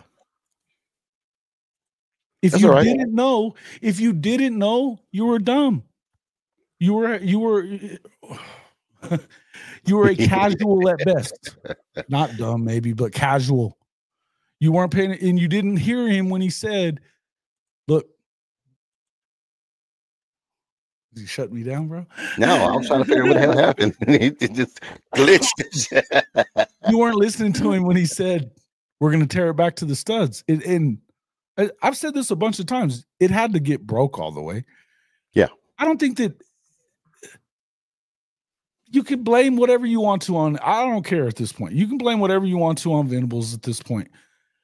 I choose not to. I think that I've seen him recruit better than I've seen anybody else recruit at Oklahoma in 15 years. Easy. It's not even close. Particularly on defense. Offensively, yes, they always got dudes offensively. But on defense, when have you seen this collection of players like that? You haven't. Not even with Stoops. Not even with Stoops and him there. They didn't do it like that. Him going to Clemson opened up a pipeline that he probably would have never gotten if he'd have stayed around OU. Yes. That's just the way I'm gonna tell you something, Jason, man, that I've never told nobody, and it's fine because he knows. My brother-in-law told me, man, he's went on some recruiting trips with BV, and he said it's the greatest thing, man, how he talked to people, how he can relate to people and relate to young men, and get them to buy into his system without even seeing it. But when you have a finished product already at Clemson, it's easy to have them to do that. But now he's getting it at Oklahoma. And that's why I knew Wes was coming. I knew Wes was coming before Wes knew he was coming. Because he wanted to go with he was hoping BV. he was going to keep his job, right? I mean, he wasn't trying to be anybody's damn linebacker for the middle linebackers or whatever. He lobbied and lobbied and lobbied, Jason, for Dabo to bring in guys from the portal because he saw the decline in the defensive line. And he was trying to, and this is they had some really good freshmen last year, but they were still freshmen. Yeah. A real good friend of mine, his son is an alumni, and he did a booster at Clemson. We always talk, and that's one thing he said. He don't want to lose Wes. He said it's not Wes's fault that he can't keep up. You can't. He said Dabo wanted him to keep up the same level of intensity that BV had. You can't do that when you're not getting the same kind of players that you had before. And then you don't want to go in the portal and get anybody else to come in here and replace those guys that have been here 4 and 5 years. Excuse me, 3 and 4 years. So once BV guys left, that was it. But I really wish that BV would have took some of the guys with him. I really, really wish he would have done that. Because if so, we wouldn't be having this conversation right now. Because you and I both know there was a lot of them that wanted to go. Cried and wanted to go, but he didn't. Hey, you know what? I don't know. Shout out to Jay at Unfair Sports. I don't know if you saw the video that he did this afternoon or what he said on his live last night. And I got to say, I agree. The biggest mistake that Brent Venables made was making that deal with Dabo. Yeah. Stupid. Because Dabo would have never done that for him. Shit, no. Hell no. Jason would have never done that for him. Shout out to Jay. That was, you know what? I hadn't really, I mean, I think I knew that early on that I didn't love that. Mm-hmm. But I've always thought, you know, there's nothing you can do about it. But I agree with him. There's nothing, that was a huge mistake. It was something that could have changed a lot of things. Just think about, I mean, say year 2, maybe that's the difference in the win that gets you into the playoff. You know, into the championship game and possibly into the playoff. Because think about at the end of the year, as good as they started off in year 2 on defense, at the end of the year, they ran out of gas. They had injuries, and they just didn't have enough depth at that point. He said, Kimberly K says, Coach Rick, you should hear Dominique Williams' mom talk about how BV offered her son. She said he offered her and her playing, and it was stellar. BV is a class. Look, I understand why he did it. I really do. Him and Dabo, man, look, they are tight. They're actually like brothers. They are tight at the hip. And I knew what he meant, but I think that he didn't think it was going to be that bad at Oklahoma. I think he made that deal, and I guarantee you he wished that he could go back on that deal. But if Dabo is so tight, and if he really looks at BV as a brother, then why would he even make him? Why would I don't think Dabo did it. I think BV did it willingly. I don't think Dabo asked him. I think that he did that was a mistake. That was a mistake on his part. It really was. I think that the other mistake that I've always thought that they made, as much as I like DG, I think you needed somebody to come in and compete that first year because you just didn't have anybody behind him. If he didn't believe in Nick, he shouldn't have had him there because You know what I mean? I Yeah. didn't understand that. Well, I also think too, Jason, if you look at it, I think the complacency of it is that I don't think BV knew that being a coach is hard as hell. If you just got to take care of one side of the field, and that's all you got to worry about, that's why BB was so damn good. He only had to Mhm. worry about one side of the field. That's Yeah. it. I don't care what. Yes, he had Bob Stoops. Yes, he had Dabo. Yes, he had some other great guys to mentor him. But when it came to being the guy to make all the decisions, that shit's hard sometimes, man. You have to really have guys that have your back. And now he has those guys that has his back. Guys that he know from Clemson that know what he wants, know how he wants it, know how he wants it done. It's going to be so easy. Man, look, Jason, you got everybody that was at Clemson at OU now. Except for the players that make Clemson. But OU is getting those players. That's true. They're getting those players. Now, you're But right. I'm just thinking about what the depth would look like right Yes. now. Even and I think it's fine now, but imagine it'd be even better. Yeah. It'd be even better. You know, I don't know, but woulda, coulda, shoulda. I mean, we got what we have at this point. To me, I feel like, look, people think, you know, I was saying earlier that they were calling me a super fan stuff. I don't, man. I know people think that I'm sunshine pumping all the time. I'm not sunshine pumping anything. I wrote the column saying that he's got some issues. Yeah. Saying doing things the way he does them. I don't love the way he handles certain situations. Don't love it. Nope. I think that he is too nice. I think he's too nice on the recruiting trail. I think you got to step on people's throat and fucking twist. Hey, he's not. Can you imagine BV being Driscoll? No, no. I'm sorry. What's the asshole from Missouri? Oh God. Can you imagine BB having that kind of mindset? I don't care. Whoa. I want to go in there and get any kind of player I want, and this is where it is. The whole world would hate him. Thank you. But Sometimes, that's okay. I listen. You know, I don't know how many people really love Nick Saban outside of Tuscaloosa.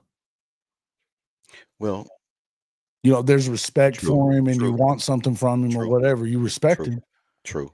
But I mean, he was singular minded, man. Singular minded. He didn't give a shit what he had to do to get what he got. And that's the reason he left, is because he didn't like not having his advantage anymore. True. Well, he was very pissed about going into the spread offense. But you know what? But that's one of the things I give Saban a lot of credit for. He had to adapt. He adapted. He did adapt. He didn't like it. He did it kicking and screaming, but he did it. Yeah. But BB is just too loyal. And I think that sometimes, man, loyalty gets you in trouble. You can be loyal to a fault. You can definitely be loyal to a fault. Mm-hmm. And if me and you had a team and we did very well, won championships, and you leave, I'm not gonna have no stipulations on you, because you gave me everything that you gave me while you was here. I want to see you go on and succeed. So if there's some guys that you want to take, I can't be mad at you, because those are the same guys that you went and brought here. So of course they're gonna want to follow you. Who would I be to say, no, I don't want them going with you? Now that brings a rift between me and you, because now I'm saying I care about you, but I don't want you to succeed if it means that I gotta fail. Right. That's the one thing about Dabo I didn't like. He said, no, man, you went and got these, you went and sat in front of these moms and dads and talked to these kids, parents, about their child. They came to Clemson because of you. That's true, but that's not the way he looks at any of it. No, I know. And that's what bothers me, man, is that he thinks it's about him first. But I think that he believes that it's almost like they've built their little cult over there, man. Yeah. You know what I mean? Hey, I don't know.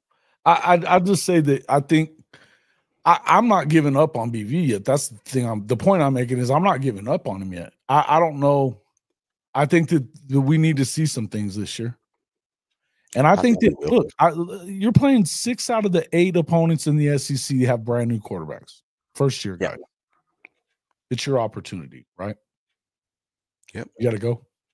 No, I'll stand by my wife. Oh, okay. No, I mean, they're going up against newbie quarterbacks. Tell the wife I said hello. She said, hey. Jay said, hey. I just feel like it's a good situation. Hold on. She got mad at you earlier. What did she got mad at you earlier? She said, Hannah, that word? She said, how in the hell you get him a shirt first before me? Hey. I bought him the same day. No. Your ass for that. No. I bought him the same day, but I bought yours first and then bought her second. Come on, man. Try to put that shit off on me. No, sir. Nice try. I said, hey, yeah, both got the shirt. She said, but who'd you buy first? I said, damn.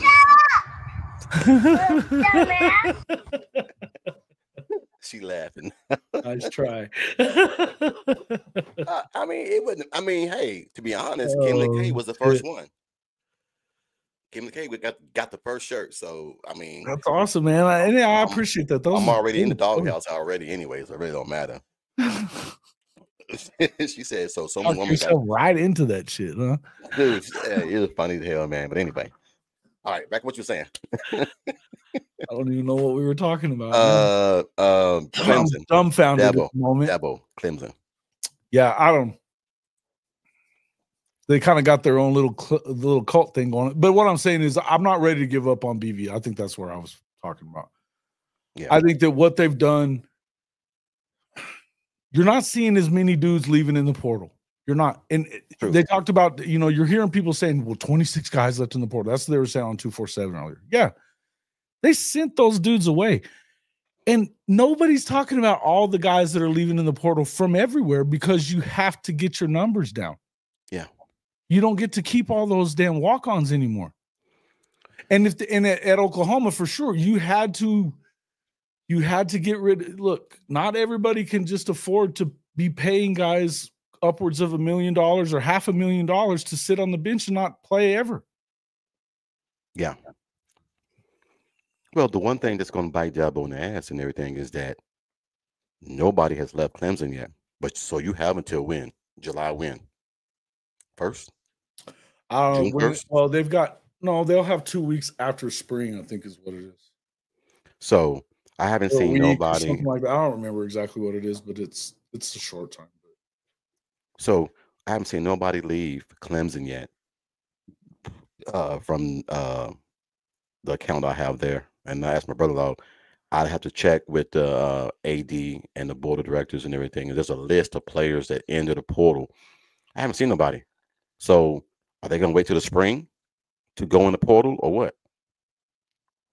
Because he did that shitty ass thing and let. He did that shit. Yeah. He didn't fire Goodwin until after the. Dude, he did it. He did it through an email. He did it through an email, dog. Through an email. That's what he's meant to the program, huh? So I'm like, why would you wait so many days? I mean, dude, everybody was like, we know it's gonna happen, just say it. And they kept saying when they're gonna announce it, when they're gonna announce it. And he waited till 7 or 8 days after the portal. Then the guys can't go in the portal. Then you want to announce it, but you did it through an email. It was never done like, normally ESPN announced it or something. It was never announced. Yeah. So I remember when you said something about it. I remember you talking about it way earlier. And dude, he didn't even announce it until after the whole. Was it before? No, it was before the whole deal went down with the national championship. With Knowles and all that. But the day they hired the defensive coordinator from they hired the defensive coordinator. Where's he hired that motherfucker from? Oh, from Arkansas State or whatever it was. Yeah. No, Clemson. when Clemson hired when the they hired coordinator, their coordinator. Oh yeah, they got Tom Allen. when they hired Tom Allen, the email went out 2 days before then. Oh wow. That's what I'm saying. There was some shitty shit going behind the door. He made sure no player left. No player, because it was already being said that soon he let go, he's going to Oklahoma. He made it be known, I'm going to Oklahoma soon as I get released. But they didn't release him. So it was like 7 days. We was talking about it. Damn, when they gonna release him? I know he's tired because he was talking about it all over the social media boards here in Clemson. That was the worst kept secret in the world, right? Yes. But he did that shit to keep those players there, which was kind of shitty.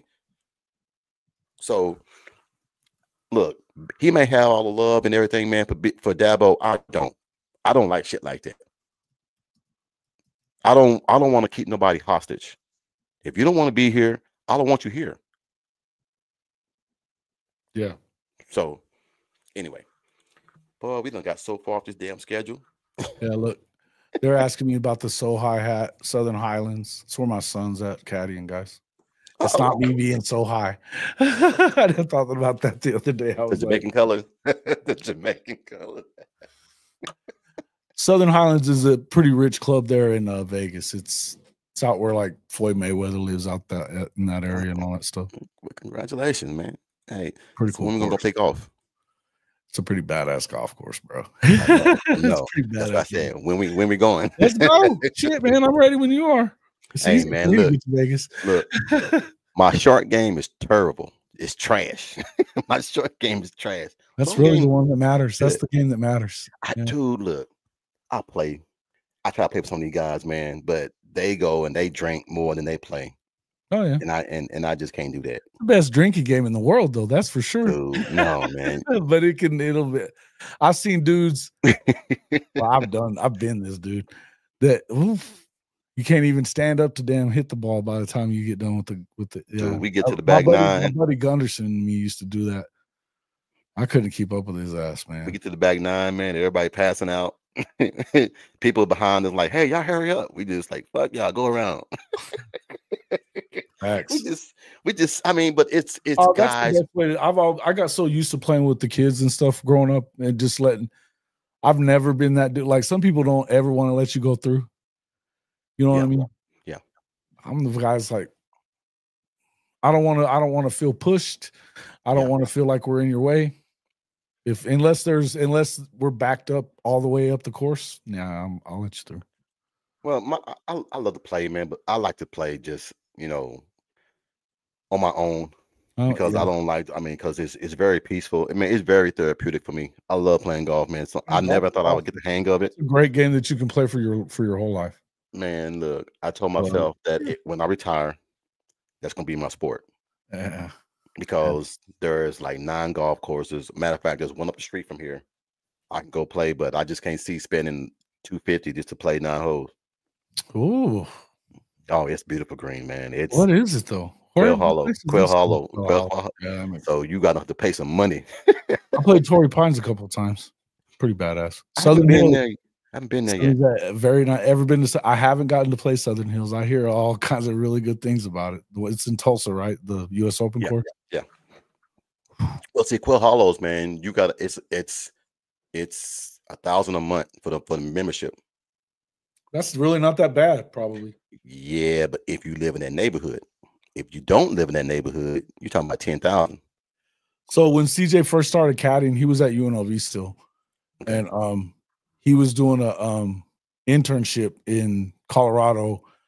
What's the name of it? It was pretty close to Denver, but it was the golf course was it was Colorado Golf Club. And man, it costs, I think the houses out there started at $10 million. Oh yeah. Right? So, but it was Ben Crenshaw designed it. And basically all he did was just kind of barely cut some stuff out of the native. It's all native grass. It's unbelievable. It's in Colorado, so beautiful. Hard golf course. I played there a couple of times with CJ, and they could set that up. You couldn't break 100, and no matter who the fuck you are. Damn. But it was the entry to buy your way into it. It was $250. just to get in. And then and I don't know what their dues were. They were ridiculous. But so Jay Cutler, a bunch of the Broncos would be out there playing and stuff. Okay. But they said that the story that I heard about Jay Cutler was he went and he had become a member or whatever, and he goes out there and him and his buddy he's playing with are wearing t-shirts, no collars. And they go up, they told him before, you guys got to wear collared shirts and all that stuff. And he actually, I don't want to. And no, you have to. We'll even give you a couple of shirts or whatever, but you got to do it. So he just blew it off. They went and played. They didn't say nothing. They let him go. When he got done on 18, the general manager of the place was standing on the edge of the green, handed him $250,000 cash back, told him to never fucking come back. Damn. It's the quarterback of the Broncos, bro. He didn't give a fuck. It's like the CEO of IBM and shit are the guys out here. You know what I mean? These General Motors and shit. Damn. It's like being at the Masters. Unreal. Yeah. Hey, sooner in Texas, it wasn't even like that, man. It was a joke. It wasn't even like that. I've been married 25 years. If she married over a damn shirt, she better get over that. It wasn't even that personal. It was just something that she was laughing at. Oh, he was saying that you sent a shirt to another woman before you gave one to your wife. Yeah, I want to first of all, out there, coach. That's not my business. Oh no, it was a joke thing, man. She starts laughing at him, man, because she knows. She was like, she keeps saying stuff like, you and Jason are like two peas in the pot. She said, "What you gonna do? Go on your show? You going on Jason's show?" I said, "Why are you jealous of Jason?" And she was like, "Just go to bed." I like her shit. That's my boy. That's my boy. Nah, man. She loved you and Bishop, man. She was like, because she knows the joy I get out of this, man. Because she was like, the one that told me to do a podcast. She was like, you need to do a podcast. I was like, nah. You do really well at it, coach. I won't be good at it. She was like, babe, she said, you can talk to anyone. She said, you get in the room and talk to these guys about sports and you don't even know them. And y'all talk for 3 or 4 hours. And sure enough. So I love it, man. I love doing this. So I should try and play at the Champions Retreat in Augusta.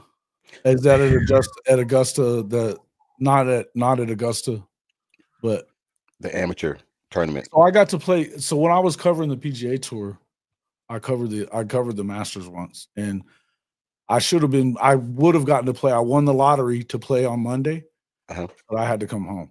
So I gave it, and Michael Wilbon was really pissed off that he hadn't won it ever. And my first time going, I had. So I ended up giving it to him. I gave What did you shoot? I didn't play. I had to leave. Oh, okay. No, I gave my round to Michael Wilbon. Michael Wilbon was throwing a shit fit.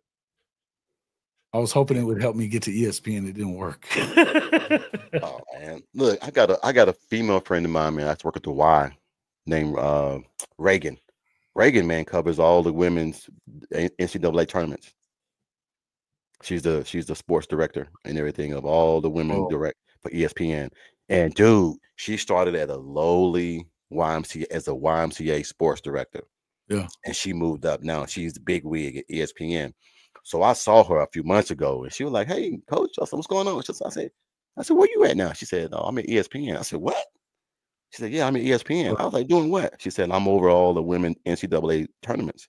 I said, "No shit." That's awesome. So she travels to all of them. Dude, she gave me tickets to the NCAA tournament last year, man. And I was shocked as hell, man, because I was like, Southern Highlands hosts the men's NCAA Masters tournament they have at Southern Highlands. It's the best players in America go play there every year. In fact, it's going on this week. CJ was just talking about it. Oh, okay. It's a lot of fun, though.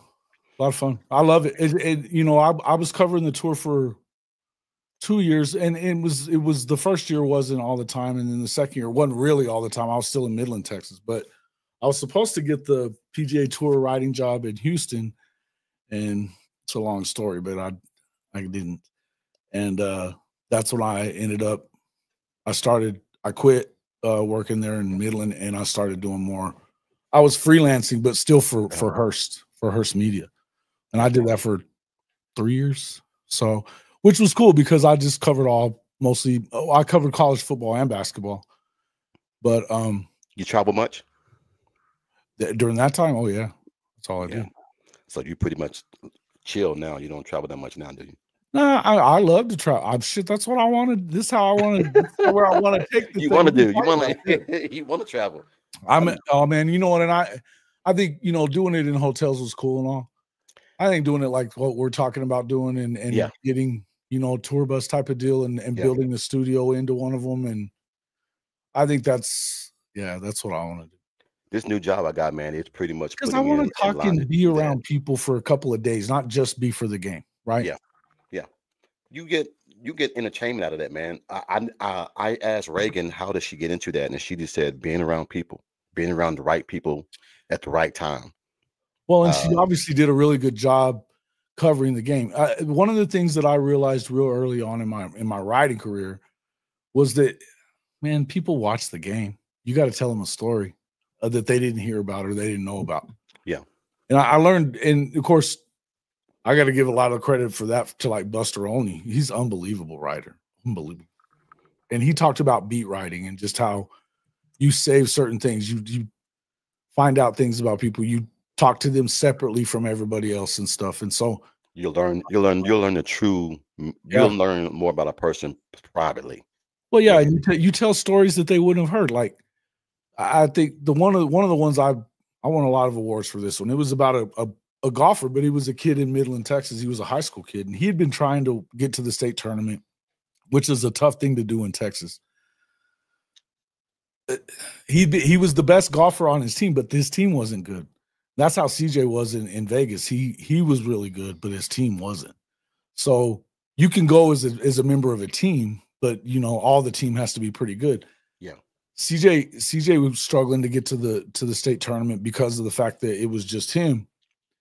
And so, but anyway, this kid, he played really well. They were at Tech. The Tech course was the final day of the regional tournament, and he was leading it. And he seemed really calm, which he hadn't been like that the whole year. And then here's his mom, who I knew really well by then, and she's chewing her fingernails off, freaking out. He's not. He looked real chill out there, but his mama was freaking out. Wow. And so, really, that's what I wrote the story about. I was like, you didn't know that all that pressure was on him, but until you looked at his mother, you know what I mean, that she was a nervous wreck. And I don't know. I didn't really think it was that good, but everybody else did. It won a lot of awards. So and I loved covering golf, man. I just loved it. It was a lot of fun, man. But you have to write some really good stuff to get to that. Yeah. Like to where she's at, she's got to be real good. Dude, she can write. She was what's her name again? What's Reagan's last name? Reagan.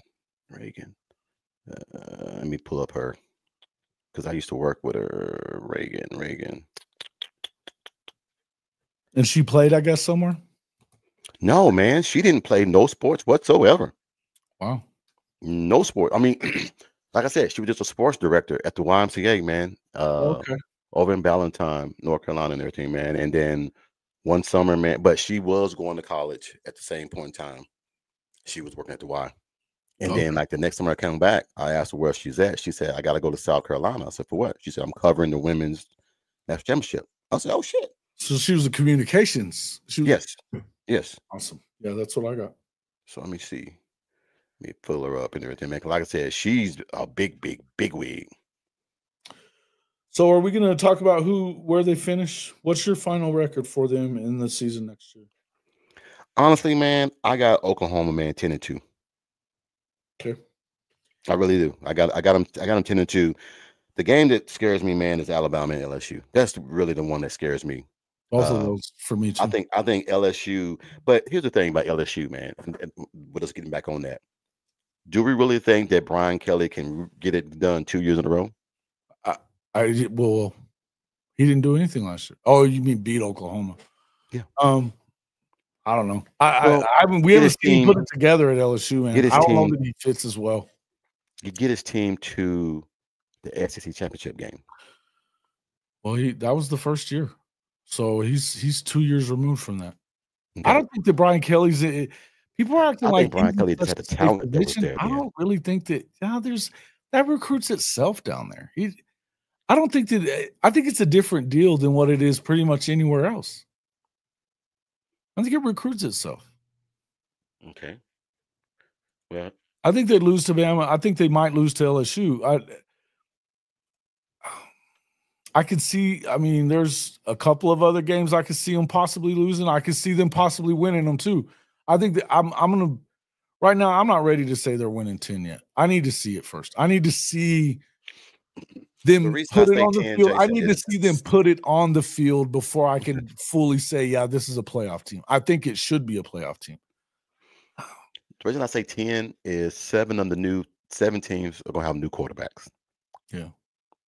I agree with that part. And that's why I think that I don't think it's as wild to believe that this could be. The guy earlier on 247 was like, oh, they're 6-6 at best. And I'm going.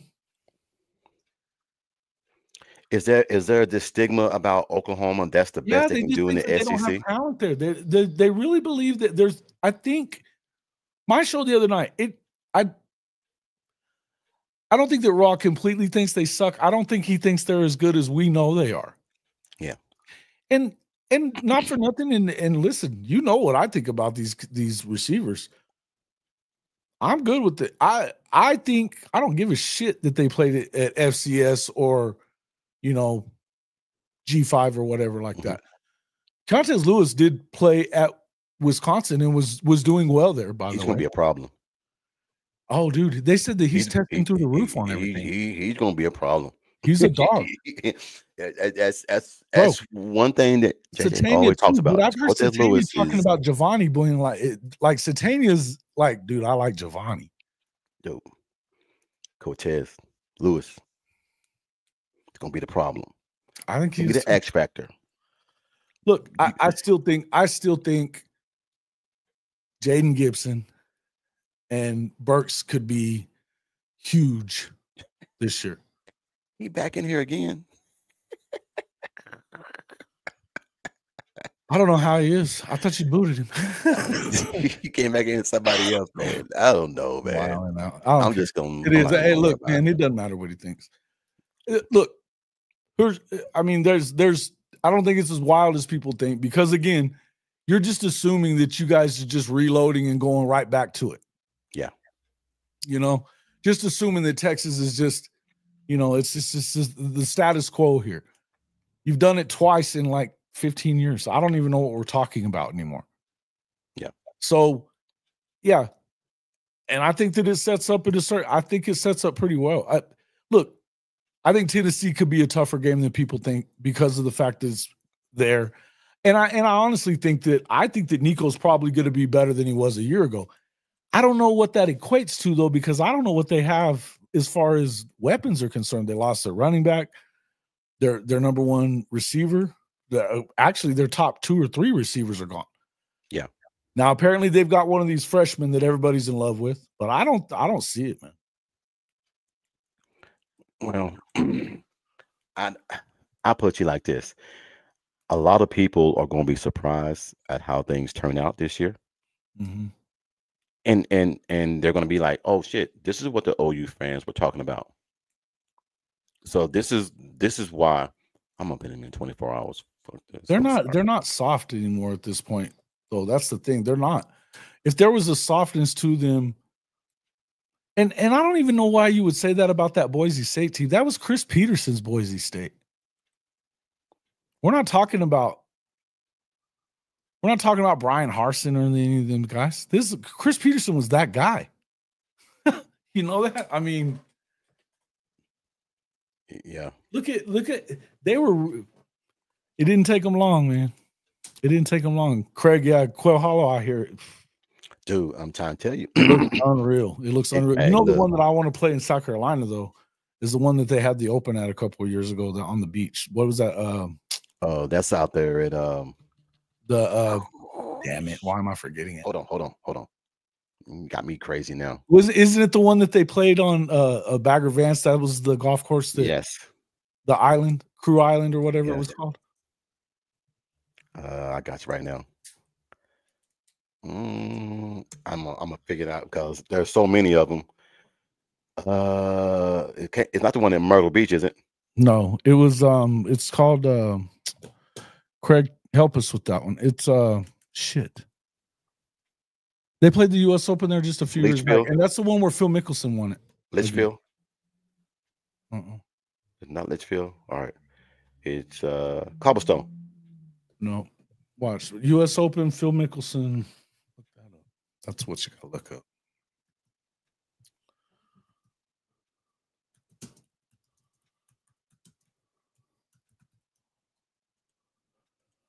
I'm gonna see. It's only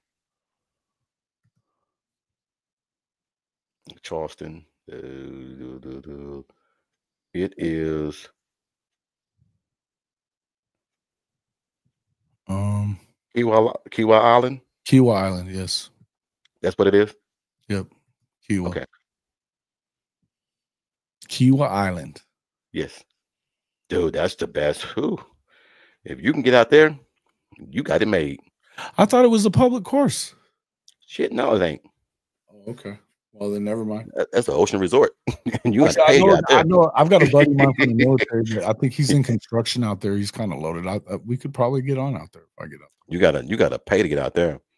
I can get with my brother-in-law. He knows some big wigs. Hilton Head's got a shit ton of badass golf courses, right? Huh? Hilton Head Island's got a lot of hell golf courses out Dude, there, right? Yeah, man. But everything in Hilton Head is expensive as hell, man. Sure. Everything. Golf We is went there. expensive. We went there for a weekend, man, and man, a But South night for a Carolina's- hotel that's was like the $100. golfing capital of the country, though. In South Carolina, man, they got more Yeah. golf courses there than anywhere. Because you put any golf courses near the beach, Myrtle, Charleston, people they'll come. And even when we go to Charleston, which they say Charleston is for the old folks, as my daughter says.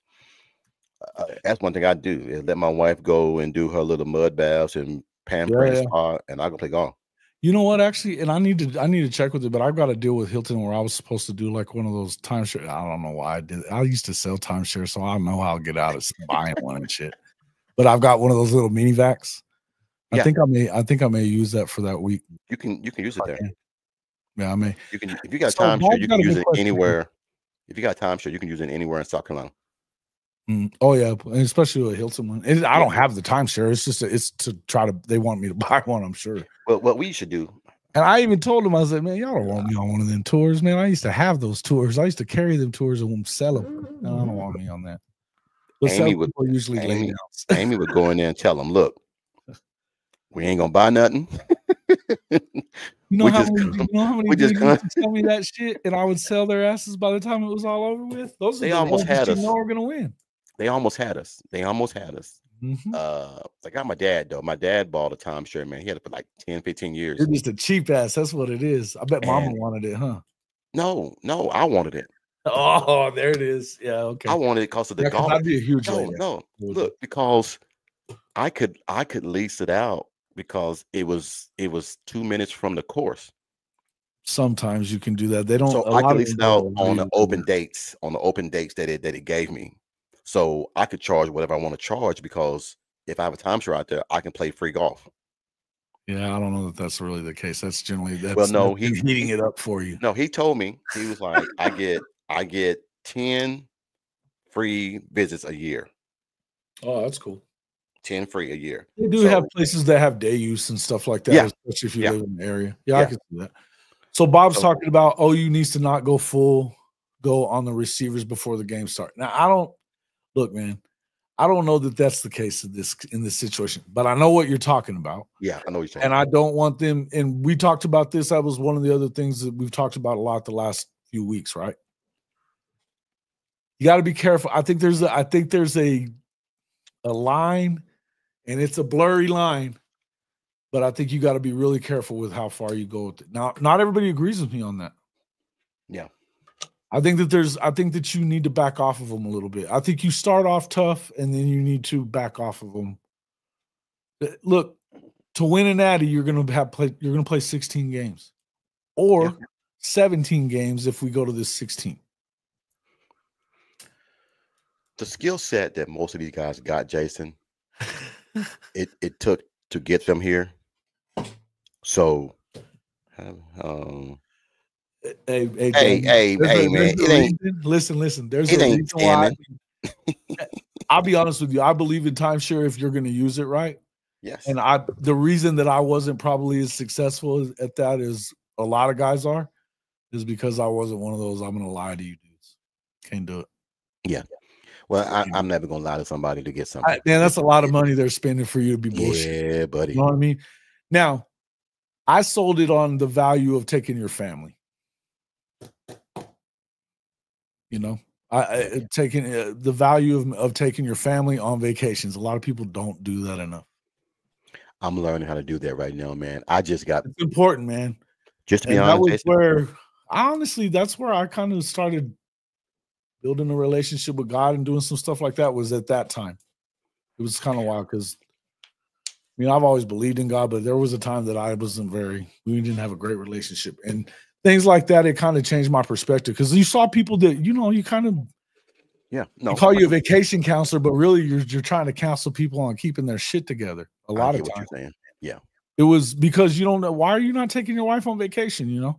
Now that you could look at that as a tactic, and a lot of people did use it that way. Yeah.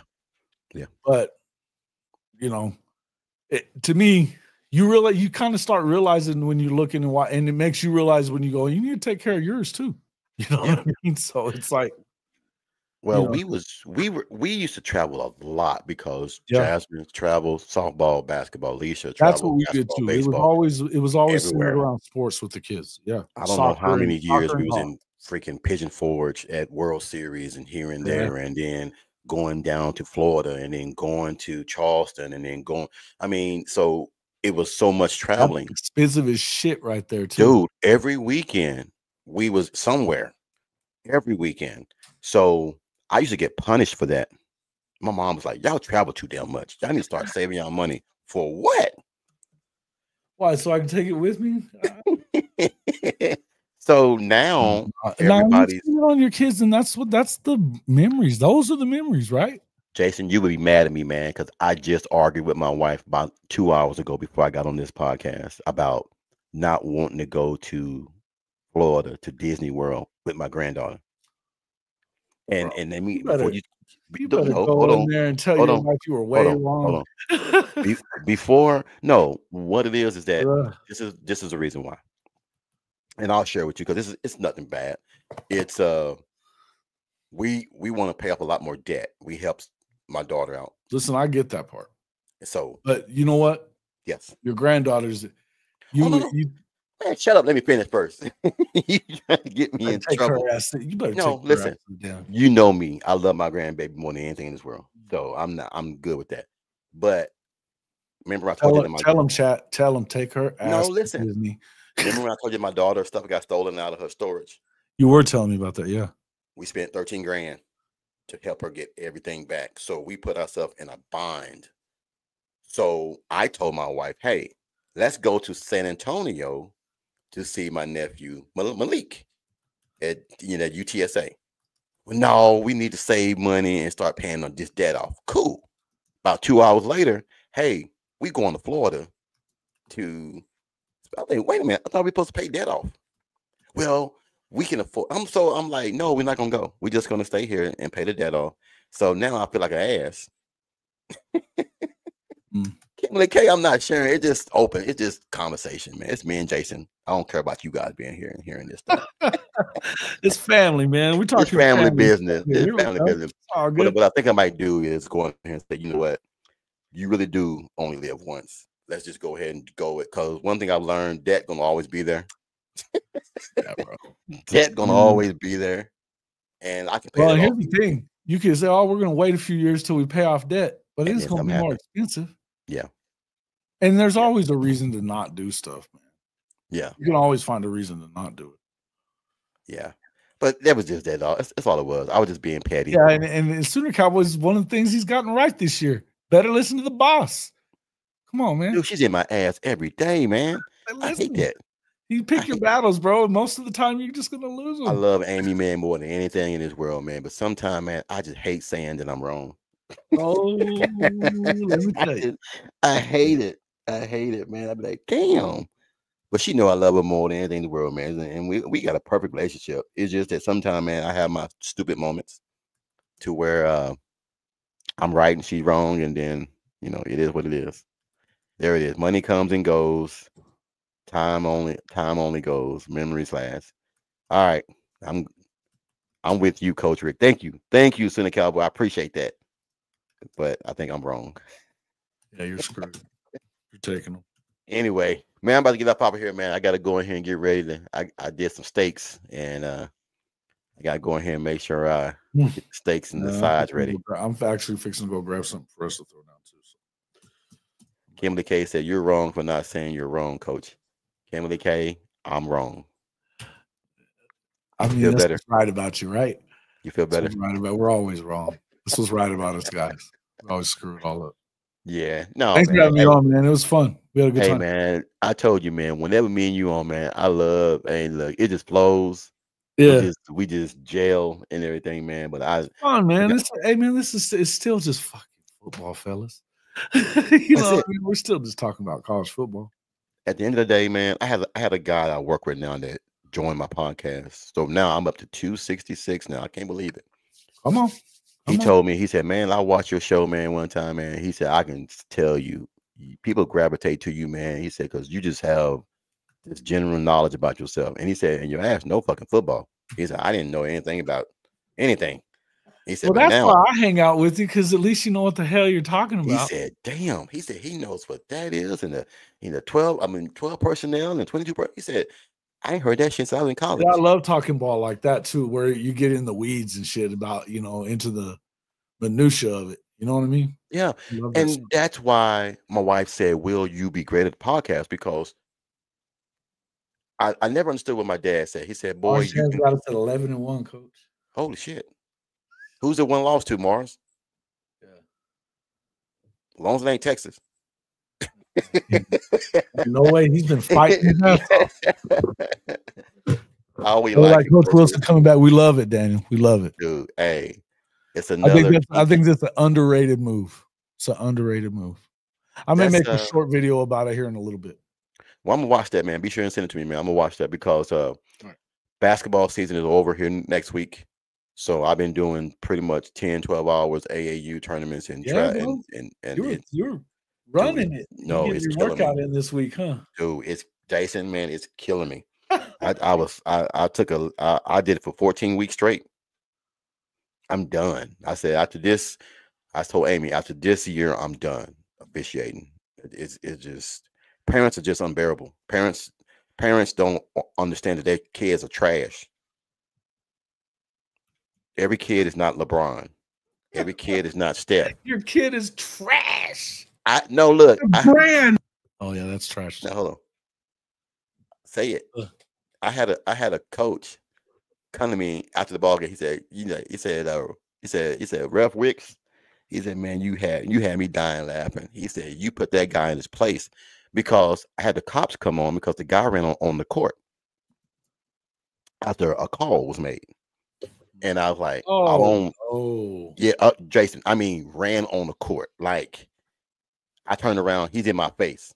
Kind of stuff. I had to throw a coach out of the halftime locker room because he was in our locker room screaming at me about a call. He was my former coach. I enjoyed it actually, but I hated that man. And he wasn't trying to be kicked out of the game. You're not throwing me out. I just did. If you turn your back to the fans and you go to the score table and was like 32 white, hold, and I turn back around, he's there in my face. Over what? A bad call. His son was. He thought it was a bad call. Thought it was a bad call. But see what he don't realize. I gave his son 4 warnings because I don't want to be a factor in a ball game. I don't want to be. I want the kids to play. Advantage, disadvantage, bro. Advantage, disadvantage. Yes. So when the dad ran on the court, that's automatic jail. The sheriff is there. You can't run on the court. So I told the sheriff, no, it's good. It's good. It's good.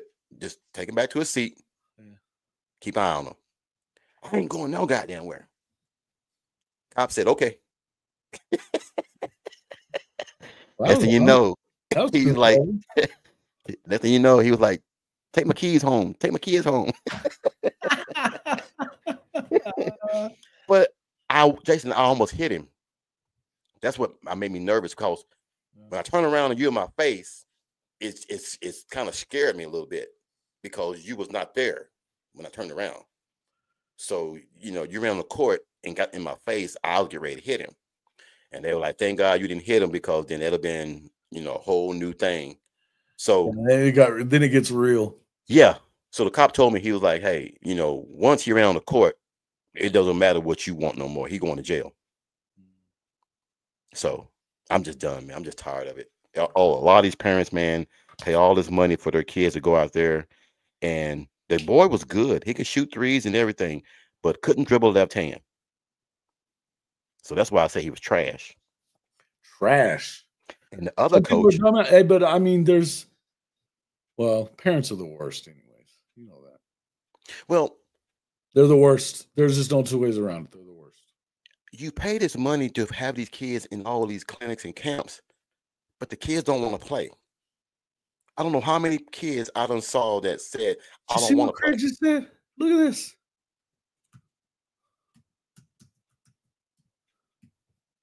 He said he can get us on the Kiwa. Let's go. I'll be down there. We're coming for the game. For the game, bro. Hold on. I'm in. Craig, I'm gonna put my private number. Right. Send me an email. Yeah, buddy. No, man, we'll figure that all out. Hey, man, that's what I'm fixing to start doing a lot more of that because I haven't been playing enough golf lately, and there's got to be more to this than just. I tell you what, the shadow ban bullshit that's been going on the last few months, and thankfully, I think we may be coming out the other side of that finally. Okay. I hope anyway, because that's been. It almost made me not want to do this shit anymore.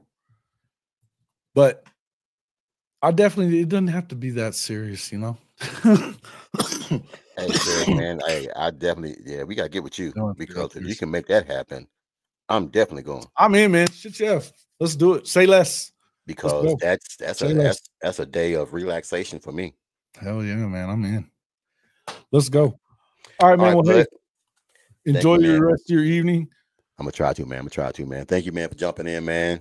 Yeah. I'll try to get those other 4 games done.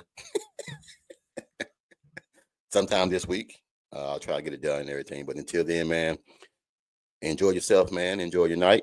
And I'll try to catch you guys and everything, man. Probably. When you going on next? Tomorrow night, right? Tomorrow night. Yeah, me and Coach are tomorrow night. Send me an invite. I might try to. I will. I'll shoot you one.